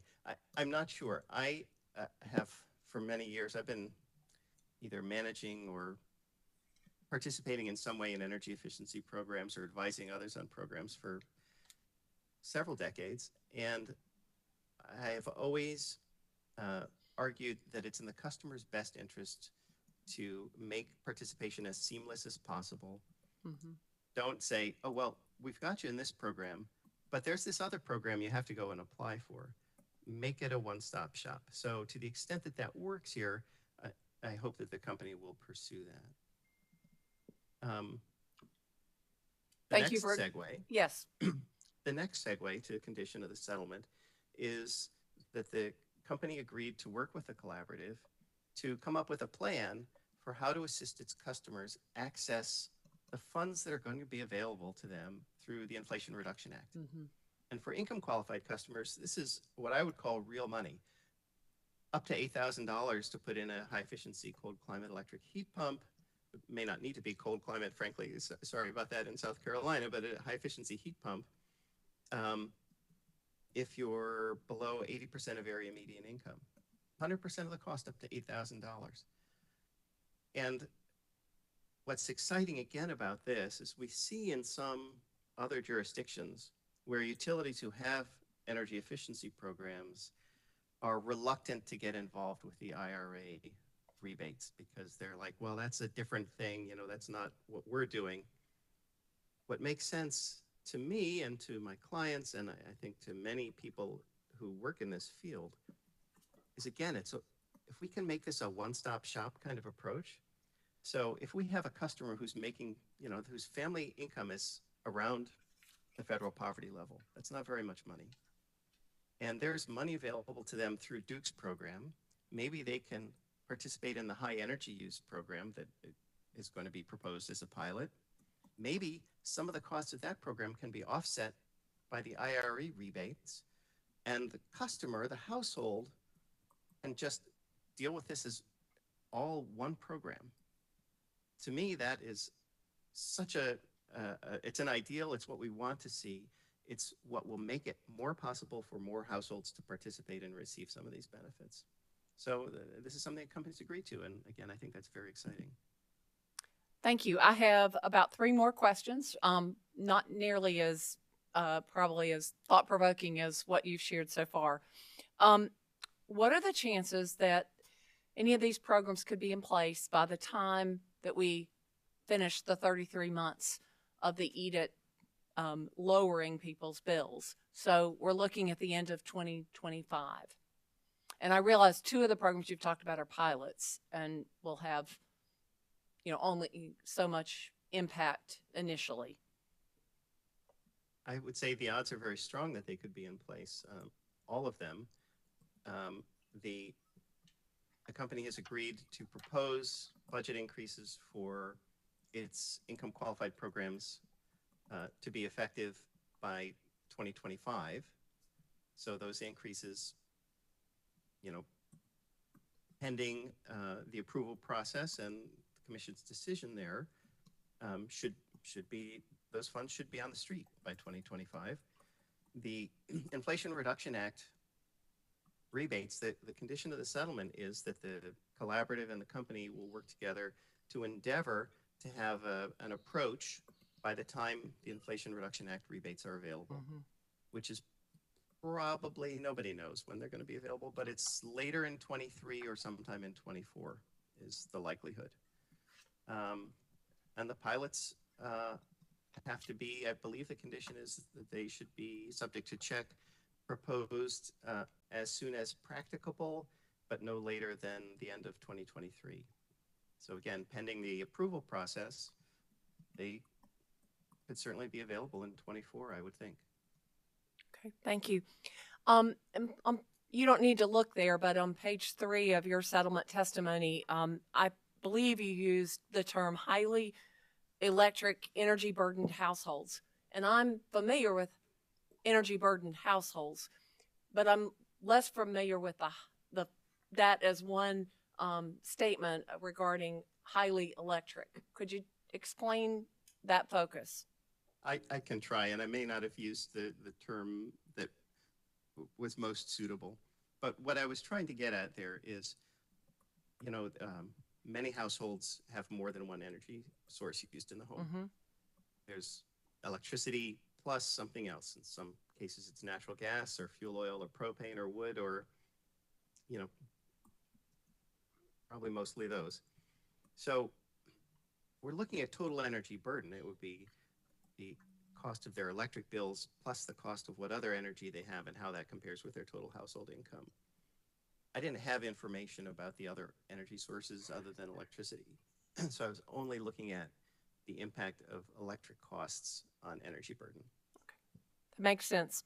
And my last question is, when you talked about Inflation Reduction Act, you talk about energy efficiency, which I expect, and purchase discounts related to energy efficiency, but also purchase discounts related to electricity, if I have read that.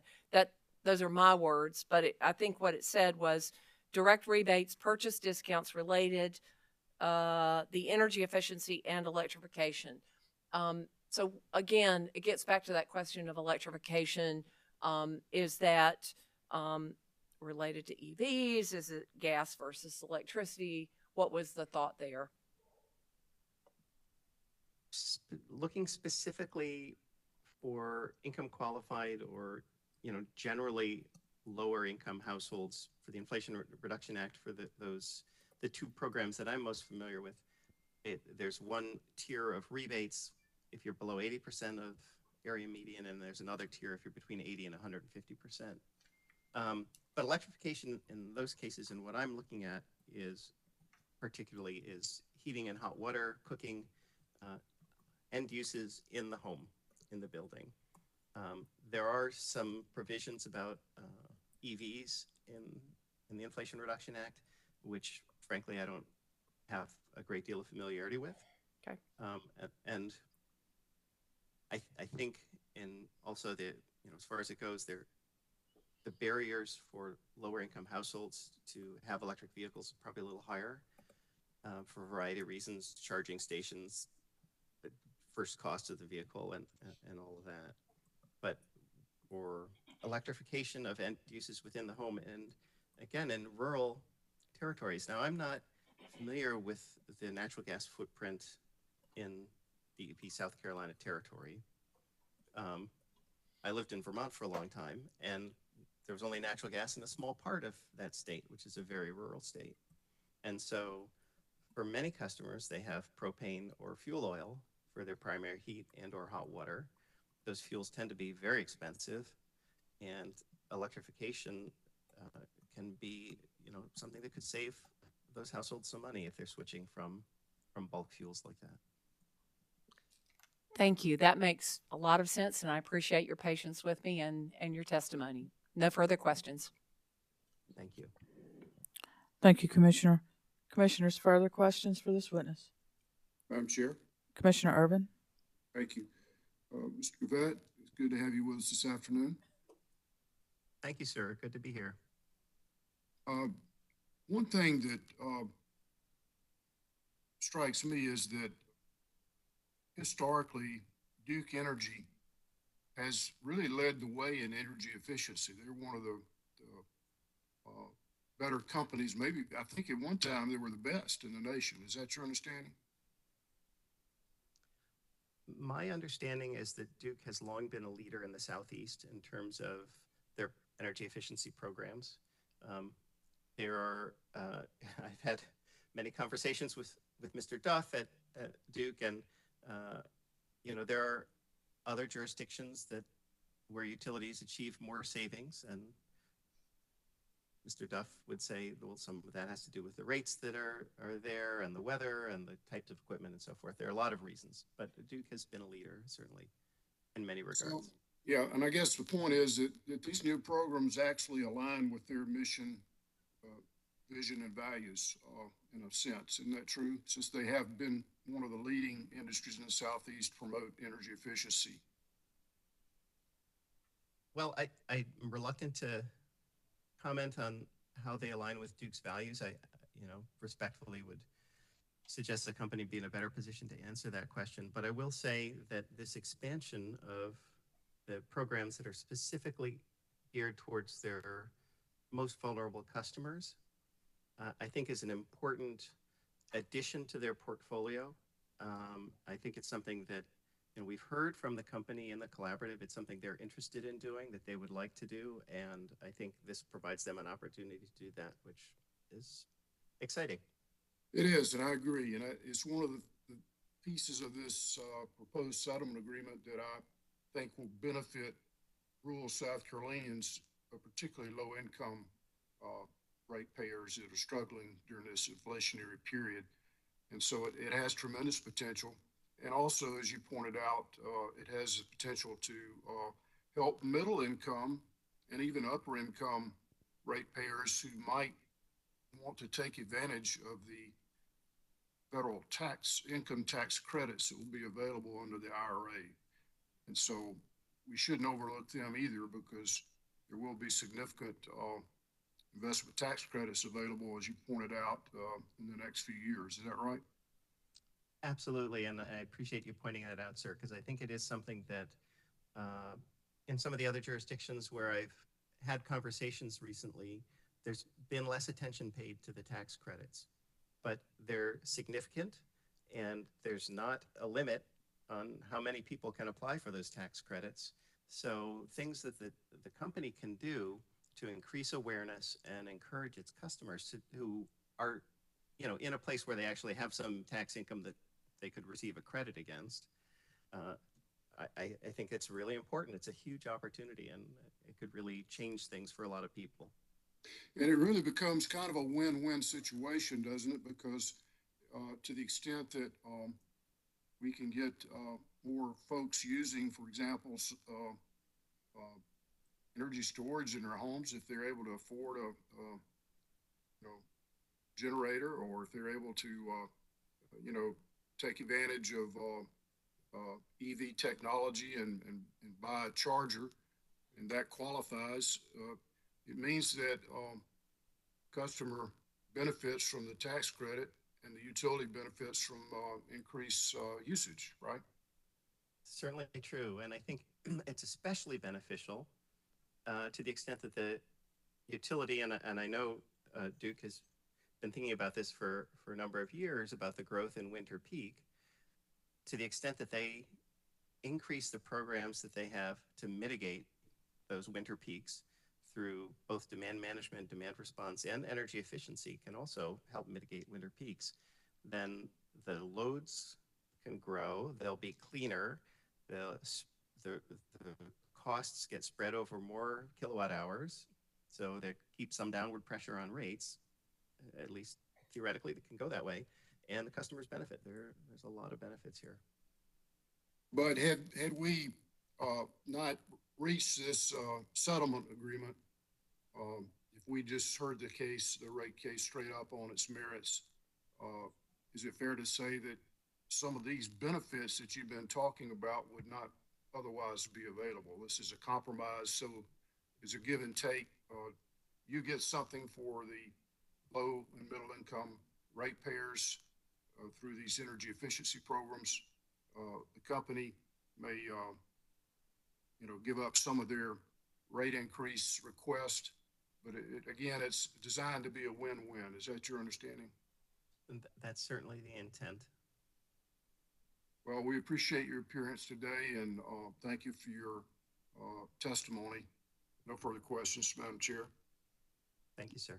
Thank you, Commissioner Urban. Commissioners, further questions? Hearing none. Any redirect?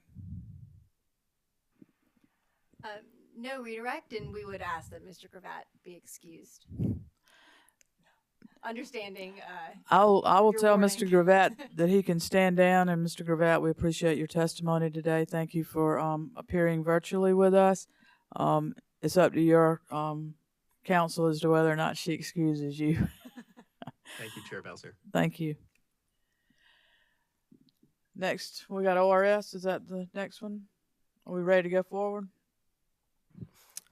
Madam Chair, we are. I think just kind of as a housekeeping, I know we've talked a little bit about whether or not the commission would prefer to hear from additional company witnesses. As the chair is aware, the commission's regulations are designed such that ORS is typically the party that goes last. We would prefer to exercise that right, but if the commission does have questions of additional company witnesses, we would like to wait and put Ms. Hipp forward after that. However, if not, then we're prepared to go ahead. I'm not getting any signal that we want any additional company witnesses, so I think Mr. Robinson will be glad to hear that as well. All right. Perfect. Well, then in that case, I would call Ms. Dawn Hipp to the stand. Mr. Mustian, you did that very well. Thank you.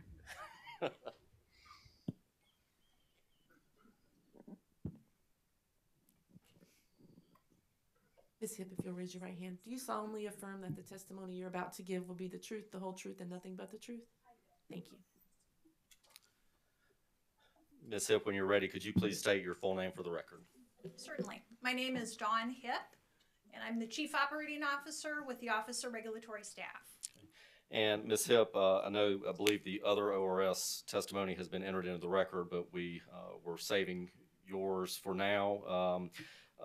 Did you cause to be prepared and have filed a direct testimony of approximately 8 pages on December 1st? Yes, I did.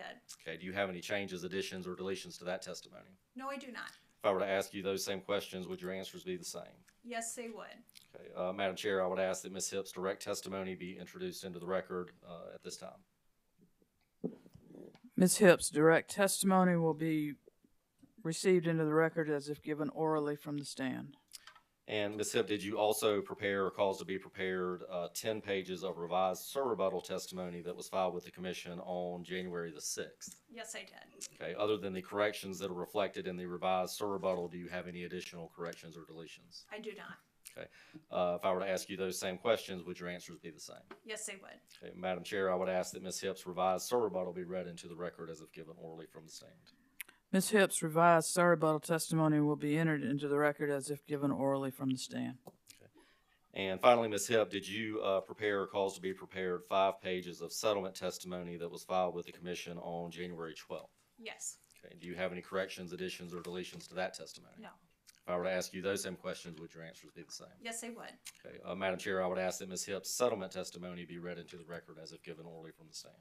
Ms. Hip's settlement testimony will be entered into the record as if given orally from the stand. Okay. Thank you. Ms. Hip, have you prepared a summary of your settlement testimony? I have. Okay. Could you provide that at this time, please? Certainly. Good afternoon. It's my pleasure to appear before you this afternoon to present the comprehensive settlement agreement that is a result of earnest, good faith, and complex negotiations between many stakeholders with diverse interests. ORS fully supports the comprehensive settlement agreement and respectfully requests that the Commission consider approval of the settlement agreement as written. It is clear from the comprehensive settlement agreement that each of the settling parties made compromises from their original positions to achieve a balanced resolution of all issues and to demonstrate the collective support for recovery of reasonable and prudent investments to provide reliable and high-quality electric service for South Carolinians. ORS believes the comprehensive settlement agreement is in the public interest for several reasons. First, the overall reduction in the revenue requirement increase and the EDIT rider significantly mitigate the impact of the company's rate application to DEP customers as they continue to face economic hardship. For example, the typical monthly residential bill for a DEP customer using 1,000 kilowatt hours would increase by approximately $15.18 from $133.01 to $148.19, exclusive of the EDIT rider. That is 11.4% increase. With the EDIT rider, the typical monthly residential bill would reflect a net increase of approximately $10.95 to $143.96 in total, or an 8.23% increase for the duration of the EDIT rider reduction, which is projected to end in December 31st, 2025. Overall, the comprehensive settlement agreement reduces the retail revenue increase from 14.5% to 8.83%. While any increase to expenses is difficult for customers, the comprehensive settlement agreement works to minimize the increase while remaining supportive of the customer's desire for ongoing investments in the DEP system to provide reliable and high-quality electric service. The comprehensive settlement agreement also contains several other provisions that provide benefits to DEP customers that could not have been achieved absent the compromise of the settling parties. For example, in addition to the one-time disallowance of $50 million in coal ash basin closure costs the company agrees to forego cost recovery of any remaining coal ash basin closure costs that were incurred before October 31st, 2018, and which the company did not seek recovery for in this rate case. In addition, the company agrees to limit the amount of rate case expense to be recovered from customers. The comprehensive settlement agreement also contains provisions that would require the company to improve upon and report to the Commission and ORS its vegetation management activities. This was an issue that was raised by several customers in the public hearings, and we've discussed here today. The increased level of reporting by the company will provide enhanced transparency and oversight of critical vegetation management activities undertaken by the company in the future. The comprehensive settlement agreement further provides that carrying costs during the deferral periods are limited to only the cost of debt for the Asheville Combined Cycle Regulatory Asset, the Coal Ash Non-Asset Retirement Obligation Regulatory Asset, the Grid Improvement Plan Regulatory Asset, and the Advanced Metering Infrastructure Deferral. Finally, the comprehensive settlement agreement saves the time and cost of a fully litigated hearing before the Commission and any ensuing appeals.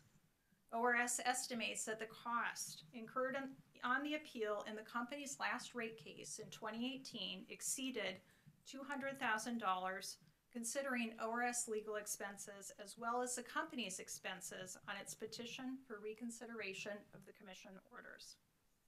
Again, ORS fully supports the comprehensive settlement agreement, and we respectfully request that the Commission consider approval of it as written.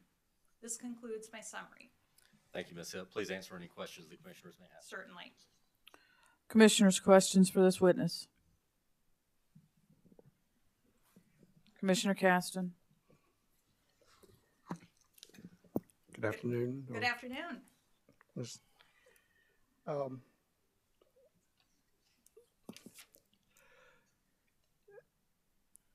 Going through, I guess, some of the questions I had from Ms. Reed and Ms. Elliott, and I guess numbers mean things to me, but it doesn't mean they're either good or bad, or this is a good number or a bad number. But does ORS look at things such as, I guess, total number of customers, total requested revenue, and such as that? In other words, let me back up. Let me rephrase the question. See, I can only look at what's provided. I can only try to understand things better from what's provided. You guys can ask for all kind of stuff as I understand it. But when I think in terms of, I know in Ms. Reed's, I think attachment B, you know, she provided what the total revenue would be with the edit, and then what it would be just for residential customers, which was, I can't remember, 31 million something. Does ORS ever look at such as that, try to calculate what the number of residential customers would be, and just get a number? Like, I actually did it, I just didn't go through it with her, you know, what that proposed number would be per customer. Does ORS ever do that, and then maybe look at North Carolina, similar numbers, like what was their final rate increase, what was approved, and kind of compare those things? Not saying that one's right and one's wrong or one's better, but does ORS ever do anything like that or do that? I would say what it sounded to me when I was listening to the exchange between you, Commissioner, and witness Reed, is that you were looking to do maybe some benchmark comparisons between jurisdictions, or maybe by and amongst companies.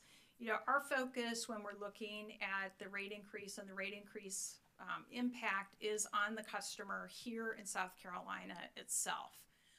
And each company is different. So the cost structure of each company is different. The number of customers is different. The weather experienced in one jurisdiction over the other can be different. The housing stock, those types of things that make the comparison, the more factors you put into that comparison, it makes the comparison less meaningful.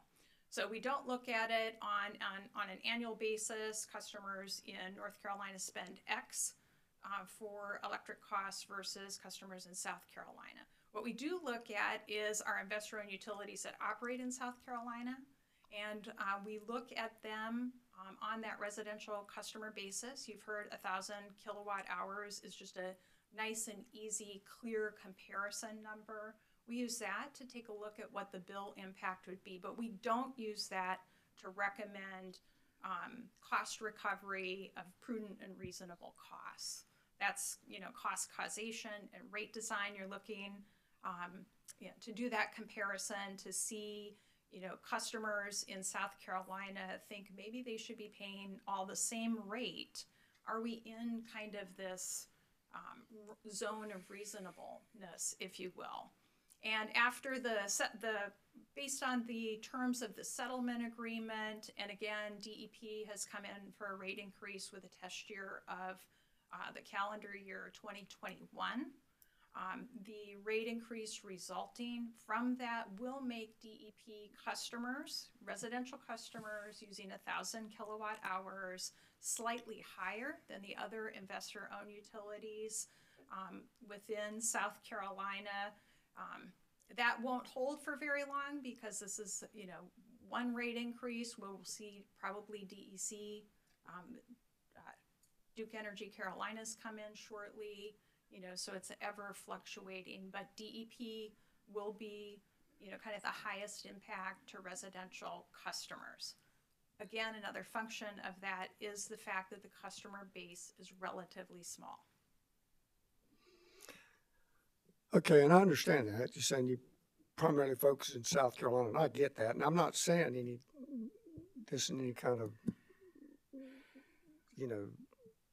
accusatory way or anything. But, when I think in terms of the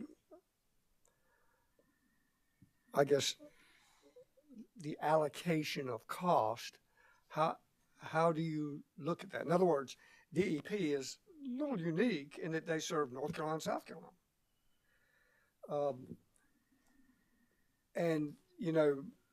I think Mr. Callahan and perhaps Mr. Hatcher too were talking about the commonalities in so many things, and I'm sure it is. But it got me thinking in those terms, like, and again, I don't mean it in an accusatory way, but like, how do you know? How do you know that this is, equally distributed?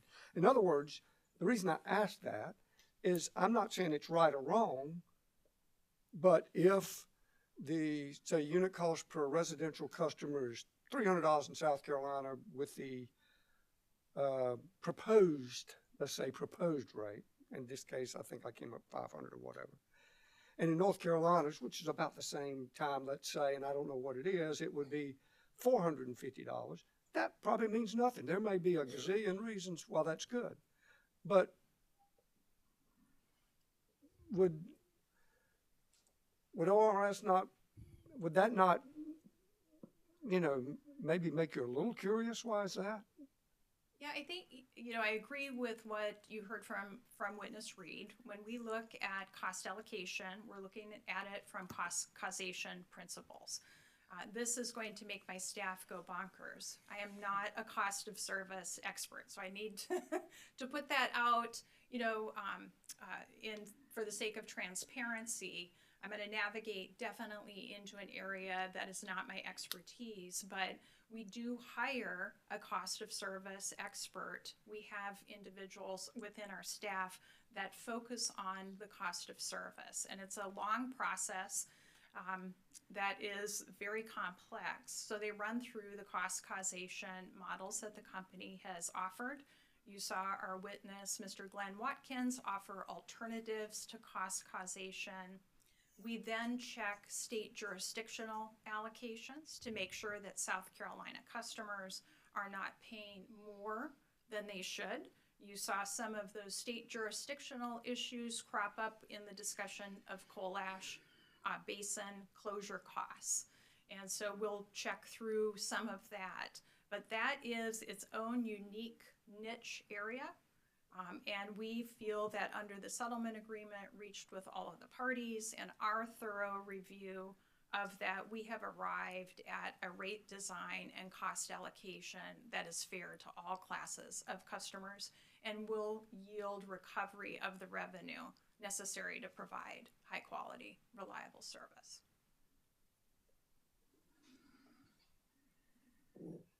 I have no doubt. And again, I don't mean this accusatory toward Duke or anyone. I'm just naturally curious. I like to see those things. Are there trends? Is there something I'm missing? And I think Mr. Callahan or maybe Mr. Hatcher too, I can't recall, said that there was also like a commonality in the, I guess, rate-based mix. For example, I think in South Carolina, Miss Reed in her Exhibit 6, there was about 82%, 81 point something percent, 82% residential customers in South Carolina. And then I think the small generation was next. And then the others were significantly more. So I'm assuming, I don't know this, but I'm assuming if it's comparable to North Carolina, it's probably pretty much along those same percentages. But I don't know. I don't have that information. And maybe that doesn't matter. Maybe it doesn't matter to ORS. But while I agree looking at those things you talked about are worthwhile, still, all things equal, aren't you just a little bit curious? I'm immensely curious, and that's what I do for a living. We audit the ins and outs of the company's rate application, including everything that they propose. And so that curiosity is quelled by relying upon experts and my expert staff to look at those things carefully. I cannot articulate the depth of their review to you. It's something that over the years, folks have learned through an immense amount of training and practice. It is not an area where I practice expertise. I understand. Well, thank you so much. You've been very gracious, and I know everybody's tired, and I'll not ask another thing, I promise. I hope. You've already promised. Commissioners, further questions for this witness? Madam Chair. Commissioner Urban? Thank you. One thing that I'd like to ask the witness about is the fact that you talked about the company's agreement to pay only the cost of debt. I'm not a CPA, but I'm interested in knowing, did that result in ratepayer savings? Because as I understand it, the company wanted more than cost of debt. They wanted cost of capital. Is that correct? You are correct. And yes, it resulted in significant savings to customers. So again, this is a benefit to customers that they might not otherwise have received had we gone forward to a full-blown contested hearing. Is that correct? That would have been one item that the commission would have had to consider and decide in a litigated hearing. And we'd have no way of knowing how that would have come out really at this point, because we haven't really heard the entire testimony and evidence yet. But my point is that this is another good thing that will come out of ORS's work in helping the parties reach a settlement agreement. Would you agree? That is, I would agree with that, yes. And do you have an estimate of how much money that will save ratepayers over time? I know it's a substantial amount, but I'm just curious if you have a ballpark idea as to what savings the ratepayers will receive as a result of that, the company giving up cost of capital and taking only the cost of debt. The commission can see the savings of the settlement in attachment A to the settlement agreement. Okay. And so attachment A, there are several different regulatory assets or deferrals. And in the column listed there, you can see the savings that will accrue to the customers under the settlement based on the terms of the settlement related to those deferrals. I understand. I don't have Exhibit A in front of me. Do you happen to have a copy? I do have one in front of me. Yep. Because I think it's important for everybody to know that we're not just caving into the company demands. We actually want to hear about the savings for ratepayers. So can you kind of go down that list? You don't have to give me the amounts, but if you can, that'd be good. Just give us the cost savings for ratepayers if we approve this proposed settlement agreement. Just itemize them for us. Well, again, I do not do numbers very well, Commissioner Irvin, so I'm going to admit to that. The attachment A to the settlement agreement is reflecting the comprehensive settlement. So when you're looking at some of these deferrals, and take, for example, the, let's just take the amortized deferred South Carolina AMI costs. What you see there is a $3.7 million reduction. From Ms. Hipp, can you refer to what page of this Exhibit A that you're looking at? It is Exhibit A, Elliott, let's see, filed with the commission and stamped by the commission. It's page 14 of 19. Okay. Attachment A? Attachment A, yes, I'm sorry. Attachment A to the settlement. Can you give us a number up in the the right corner where it says Elliott Exhibit? Exhibit 1, page 5. Thank you. And let's just take one for, oh, go ahead. Yeah, please continue. I just think I would like for everyone to hear what savings for ratepayers are available in this proposed settlement. I think that's an important fact to know. Right. So if you're looking at line 21, which is amortized deferred SC AMI costs, you travel over to the right-hand side, you see $3.7 million. That is savings under the settlement agreement related to a change in amortization period and also the elimination of the equity return embedded within the deferral. We can go down the page, but that is in general how you're looking at this. I would invite the company, it is the company's prepared exhibit to the settlement agreement if there needs to be kind of a finer point on that. Well, again, I don't have the document in front of me, but I was hoping you might be able to summarize some of the customer benefits. For example, when we talked earlier about the edict rider, and can you kind of explain how ratepayers will benefit from that particular compromise? So the EDIT rider, which is actually an acceleration of a return of customer money. The company had indicated that it would return customer money over a 2-year period, or a slice of the EDIT over a 2-year period. Under the compromise of the settlement, we've extended that to 33 months, as you heard from company witness Elliott, to expire on December 31st, 2025. And the practical effect of that is that it will lower ratepayer bills for 33 months going forward. Is that correct? It will. A typical residential customer would see a $4.23 savings per month. And after December 31st, 2025, that $4.23 savings would go away. And that was to try and help people during this inflationary period. We've heard a lot of testimony from the folks that are on fixed incomes that they're really struggling right now because of inflation and groceries and gas and everything else. This gives them some relief, at least for the next 33 months. Is that right? Yes, sir. Okay. And so, do you have anything else on the document that would help us explain what some of the other cuts were to the companies asked for an increase? Well, I think if you look at on the same page, which is attachment A again,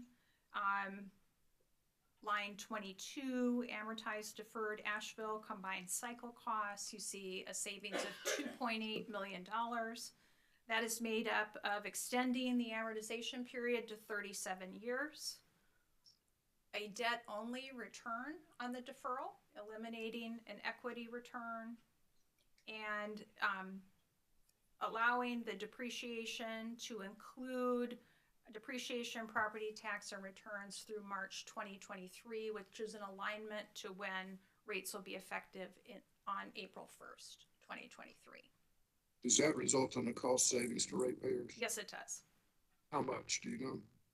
I think it's approximately 2.8 million. Okay. What else do you show there on the list?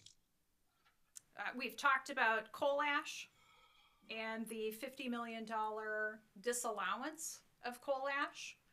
The deferral itself, as you can see on line 17, I don't have a ruler, but line 17, the changes to the way the deferral for coal ash basin closure costs is handled results in a large disallowance itself, approximately $10.9 million. Okay. Anything else? There are plenty of other savings listed there. They're intermingled with other compromises made through the settlement, but I think that hits the highlights. Okay. So I guess the point is that ORS worked hard to find ratepayer savings in this settlement agreement. Would you agree with that? Yes, we did, and I would be remiss if I didn't acknowledge the hard work of the other interveners to find savings and benefits for the customers. ORS does not do it alone, and we could not have achieved a comprehensive settlement agreement without their participation and great ideas. And that would include SACE and solar. Correct. All of the parties, including the company. That's right. So everybody contributed their ideas that were ultimately incorporated in this comprehensive settlement agreement that benefit ratepayers. Yes, Commissioner. Okay. And bottom line, just to sum it up, because it's getting late in the day, the original ask from Duke Energy Progress was for what percentage of rate increase? 14%, 14.5%. And as a result of your efforts and the efforts of other intervenors, participants, that's been essentially almost cut in half. Is that right? That's about right. Yes, sir. Okay. Thank you for your testimony, Madam Chair. I have no further questions. Thank you, Commissioner Irvin. Not sure whose line is that. Commissioner Williams? Vice Chair Powers? Yeah. Commissioner Williams? Yes, ma'am. It's me. Thank you, Madam Chair. Good afternoon, Ms. Hill. Briefly, just want to hear, well, let me take a couple of steps back. Thank you for working with the parties to bring the settlement to us. We appreciate your hard work. I want to learn more about your view on a couple of paragraphs in the settlement that talk about the EEDSM collaborative and some of the programs that may be proposed in the stakeholder process, specifically around low-income households.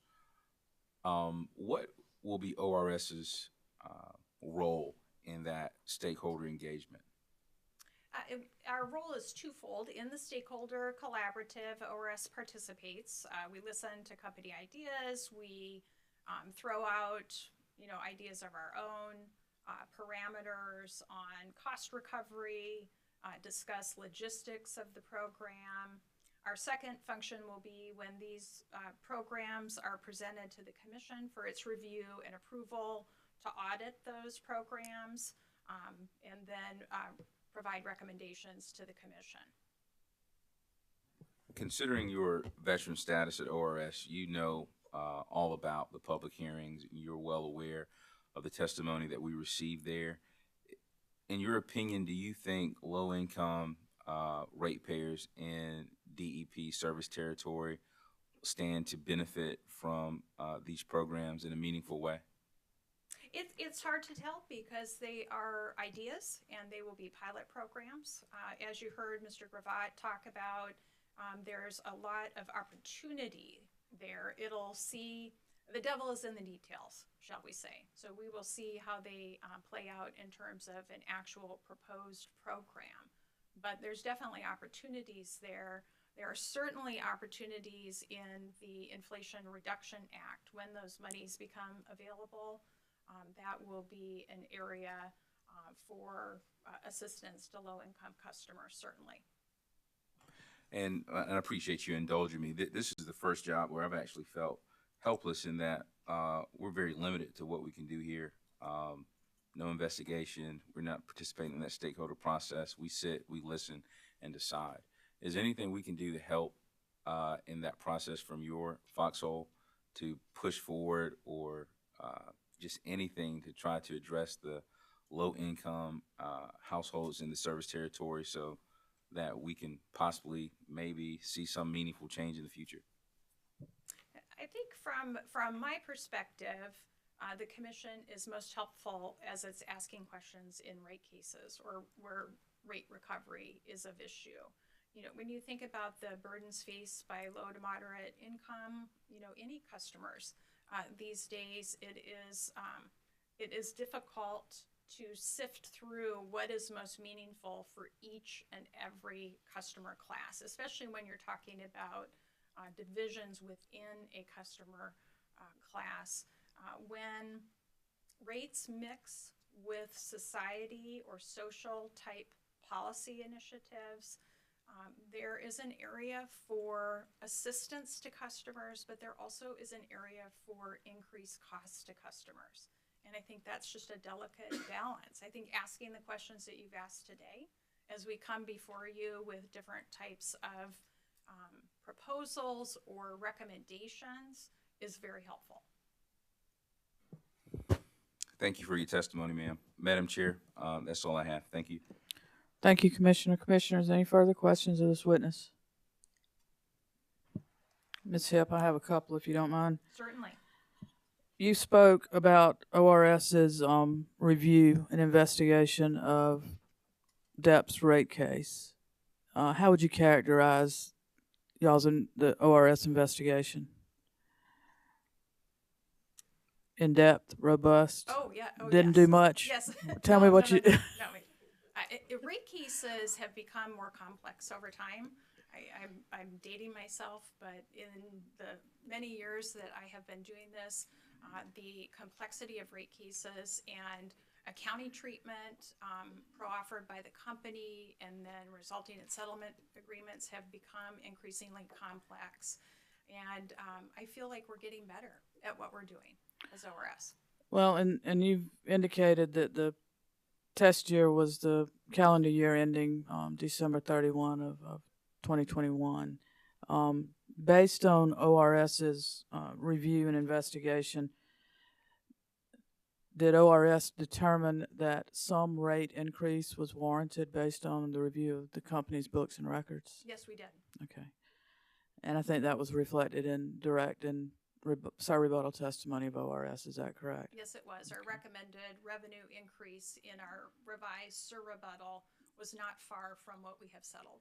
So it's fair to say that ORS, based on its robust investigation, can you agree with that adjective, robust? I would okay. Completely agree. Investigation determined that some increase was warranted. Yes. Okay.